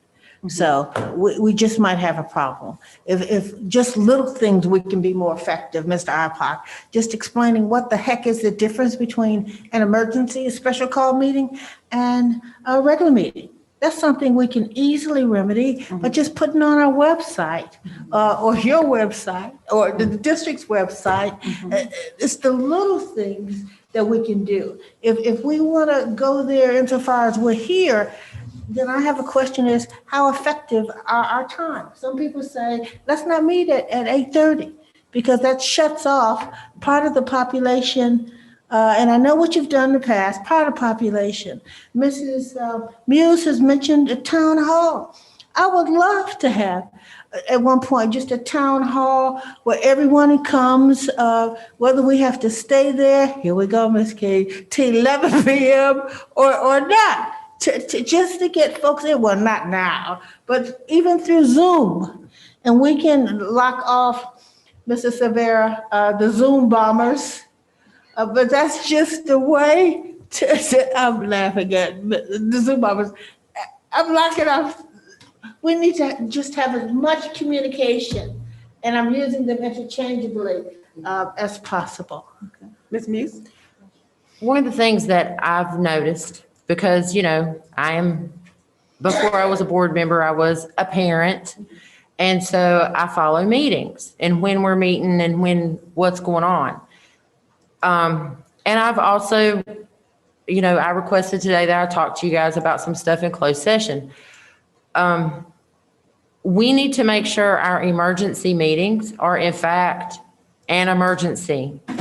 I don't think that that's always the case. When the school calendar was passed last year in an emergency meeting, the passing of a calendar is not an emergency. A tornado ripping the roof off of Bangor is an emergency. So we need to be cognizant of what the definitions of the words are that we're using. And we have a lot of special called meetings, just like in December. We met on the 15th, and 2 days later, we had a special called meeting to discuss school stuff. We knew what the numbers were for Thanksgiving. But 2 days later, we're going to have a special called meeting to discuss going back to school on December 29th. Christmas is an even bigger holiday than Thanksgiving, where even more people gather. I'll be the first one to tell you, I had a super spreader event at my house. I had people from out of state and from across the country on airplanes come to my house over Christmas. We were mindful. But for us to have a board meeting on the 15th and 2 days later call a special called meeting, that makes us look disorganized and it makes us look reactive. And it makes us look like we're not planning ahead. We've got to be more mindful of that because people are watching us and they're watching more now than ever before. And I have made the statement, if COVID has done anything because of children learning at home, regardless of the county you're in and whether you've done 100% remote learning or 50-50 or however you've done it, parents now are more aware of what's going on with their kids. When we were in school full time before COVID happened, if your child had an issue with their device, it would get fixed at school and more than likely mom and dad would never know it. If your child had a problem getting through a link or submitting an assignment, more than likely it would get fixed at school and mom and dad would never know it. Mom and dad or grandma and grandpa, aunt and uncle, or whoever may be the primary care provider for our children are more aware now than ever before, and they're paying more attention than ever before. We need to make sure emergencies are emergencies. And we really need, because people expect us to meet on certain dates because our calendar is posted. And when we start doing all this pop-up stuff, it's a bad look. And I think we need to be very, very mindful of that. Okay, And thank so you. The second item was COVID. Second item was COVID. All right. COVID? But you already said that, right? Your second got it. item was. Yes. Oh, sorry. It was. The second one was policy change, public input Okay. on emergency and special call meetings. I'm making a motion that we allow public input at emergency meetings.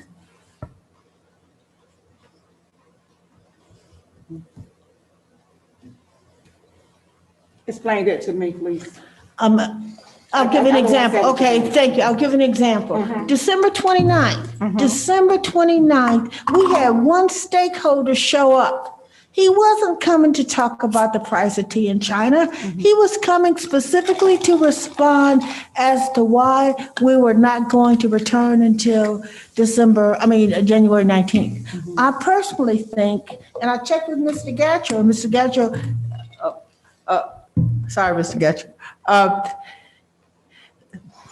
I personally think that stakeholder, instead of, as competent as Myra is, instead of having to convey that information on a letter to Myra, that he should have been allowed to come before the board. What he was saying was directly on point to what we were discussing, so that's why. Sometimes I think, and we've got this wonderful mission and vision statement that we go through. Sometimes I think we needlessly not just shoot ourselves in the foot, but thwart public input. So am I hearing you say? Yes, ma'am. That at public input, should Where be. in the past, we have not responded to what they said, and they say that we will contact them later. No, That's I'm not what you're saying that we did not allow any public input at this emergency meeting, Okay. and I think we should. Are you saying It was anytime, are you saying anytime we meet or just an emergency? meeting? well, we allow public input for We don't a today. regular meeting. But we don't today. Point of order. This isn't a regular meeting. All right, Mr. Ipock, I'm missing something. We Yes, had sir. a motion, I believe. We've not had a second, and we're having the discussion. All right, Miss Ipock, Miss Meese. I'll second it, but I think that I'm going to second it with a statement. Can I do that? You can second it. Okay, so I'm going to second it. And I think public input should be allowed at special called meetings, but an emergency meeting is completely different than a special called meeting if it is a true emergency meeting, not an emergency meeting, for example, to pass a calendar. It has to be a true emergency. The pipe's busted at New Bern High School on the second floor and it's flooding the whole downstairs and we have to get kids out of the building. If it is in fact, and the only reason we should have an emergency meeting is if it is an emergency. And we need to be very well aware of the definition of an emergency, and we need to seek guidance from Mr. Gatchell if what we're getting ready to call is in fact an emergency, okay? But yes, I think public input on special called meetings, What about work sessions? oh yeah, Okay, see? Yeah. oh yeah. I like that. Because Okay, so we see- work, because we work for them. We work for stakeholders and their children, all of them. And we work for teachers too. And I would love for teachers to be included in some of these meetings. I say the more the merrier. Let everybody who speaks who wants to. As I'll bring long a as thermos they- of coffee. They comport with our rules. They're not disrespectful. They're civil. Like she said, there are stakeholders. We answer to We're there. We're them. there for them. I would agree. I would say, could we put it forward for next month so that we have time to think about the drivers and the restrainers of it? I like that. Because a lot of I our like meetings that. are driven by staff. And so the longer that public input, great. If we want to do a separate thing where they can talk to us all day. But just like today, we've got to get through this to get to a hearing. So. And lunch. And with the hearing more than lunch. So if we could put that forward to look at for next month. I like that. So, Mr. Gates, sorry, Well- Chair. No, go on. What were you gonna say? I want to hear what he has to say. Well, just procedurally, if we're going to look at this next month, which I think is the wise thing to do for a couple of reasons I'm going to explain. And procedurally, you may want to withdraw your motion in your second, unless you're actually wanting a vote. on I withdraw that. my motion. I withdraw my second. Okay. So let me clarify for you a couple different versions of public comment. And anybody who's been to the county commissioners meetings knows that there are different types of public comment, right? There's the statutory public comment that says once a month, you have to let the public come and talk to you about what they want, okay? Not necessarily what's on your agenda. It can be on your agenda, but it doesn't have to be on your agenda, okay? So as I understand, the county system is, if it's about an agenda item, you get to make your comment earlier in the meeting. If it's not on an agenda item, it's at later on in the meeting, okay? So first off, public comment at least once a month is required by statute if you meet during that month. All right, we satisfied that. What I'm hearing is we want to do more than the minimum, okay? The second thing, at general meetings, your work session meetings and your regular meetings, okay, that are posted in advance and part of your general meetings, any subject matter can be talked about, which means if you have public comment, then the public can talk about anything that they want at those meetings, which is great, okay?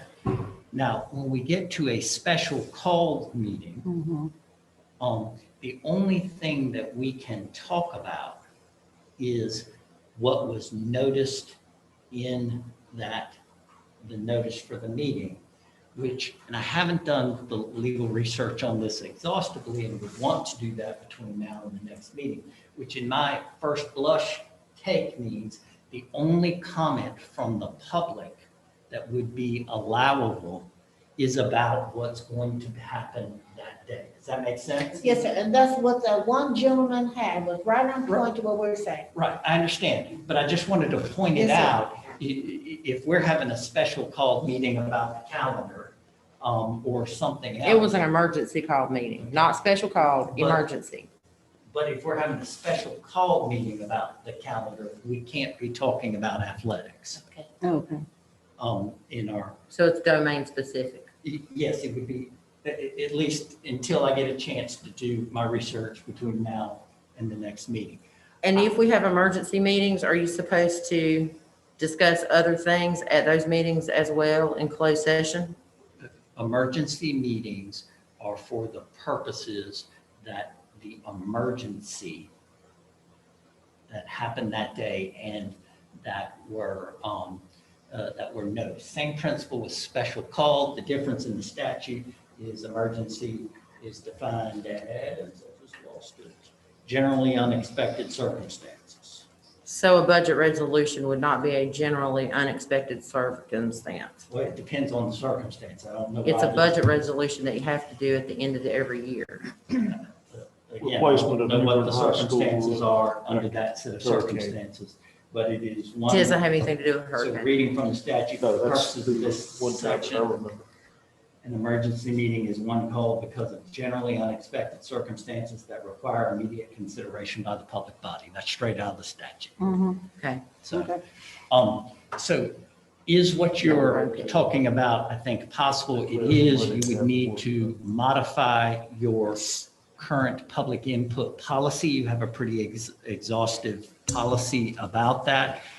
The good news is that you subscribe to the School Boards Association Policy Service, okay? And they have a whole group of lawyers who can craft that policy, and you've already paid for it. In other words, you do not have to pay me to craft that policy for you. So there's absolutely some opportunities to do at least some of the things that were proposed. Thank you, because when you go back to the, also, Mr. Gatto, it seems to me that our process says for our regular meetings, that, and I'm glad we haven't been enforcing it, that the public can only speak to what's on the agenda. Yeah, I do not believe that that is the part of the public comment portion, but I will again. Okay, go back and look at our policy again, and but thank you, sir, review thank that. you. That was all three of yours, right? Is that? I'll save reaffirmation of the First Amendment rights and social media for next time. For next time. Thank you. Thank you for your passion. All right, can we get, nobody, I'm can we get the meeting evaluation? It's been a long day. Dr. Dorr. Even with all the robust discussion. Chairman, did you ask me to facilitate an evaluation? Yes, I'm sorry, I please, didn't hear you. thank Okay. As the board considers its mission, what works today to further the board's mission for Craven County Schools? There were a lot of detailed and great presentations this morning.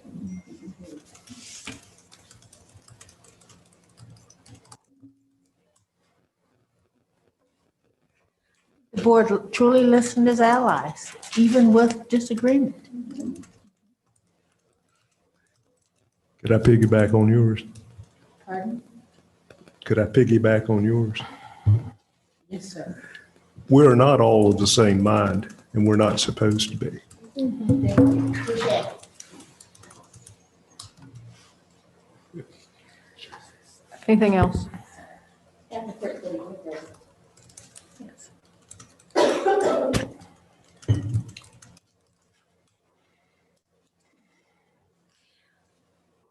the timing of the agenda was out well in advance, and plus all of the attachments, all of the supporting information was all there as well. So that was really helpful.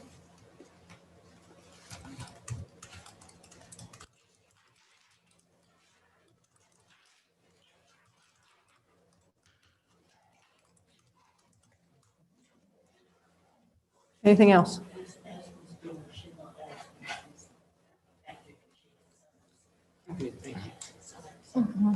All right, it could have been better if.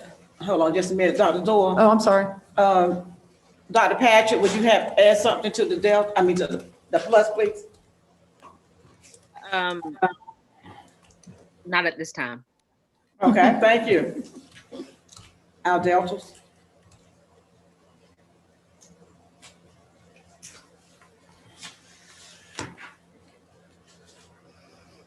Our lack of communication last meeting concerning going back to school, that got lost in the translation. So we need to be more conscious about that kind of stuff.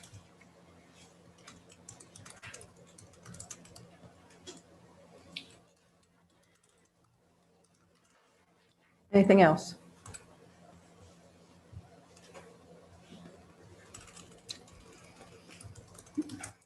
All right, the pluses, a lot of detailed and great presentations this morning. The board truly listened to the allies, even when we disagreed. We're not of the same mind, and we are not supposed to be. Having the principal of the year present, agenda was posted well in advance with all the information attached. And then Delta, lack of information at the last meeting concerning going back to school, need to be more conscious of being clear. That's all I have, Chairman. Okay. So I guess we go in closed session. I'm wondering, do we want to, is there lunch out there? Yes, there is a lunch in here for Board Appreciation Month. It's up to the board. However, you can decide that you want to grab your lunch, maybe start eating, and then we can go to closed and you can continue your lunch, or you can have a lunch and then finish the lunch and then go to closed. That's the board's pleasure. I would think with the hearing, we're going to have to work through lunch. Okay, I think so too. So do we adjourn, or do I go ahead and make a motion for closed session, or what do I do? What do we do? Mr. Gatchell, is it okay for them to go ahead and make the motion for closed session but get their food at the same time? As long as we don't discuss anything. Okay. You don't need none? Okay. I asked for a motion for close. We'll be going to Second. closed session to consider qualifications, competence, performance, or condition of appointment, public officer, employee, prospective public officer or employee in accordance with NCGS 143-318-11 subsection A6, and to consult with an attorney in order to protect the attorney-client privilege between attorney and public body, which privilege is hereby acknowledged in accordance with NCGS 143-318-11 subsection A3. Need a second? Second. So we close. All in favor? All in favor Aye. of going in close, let it be known by saying aye. Aye. Those opposed, same. We're in close. Okay. So we're going to get our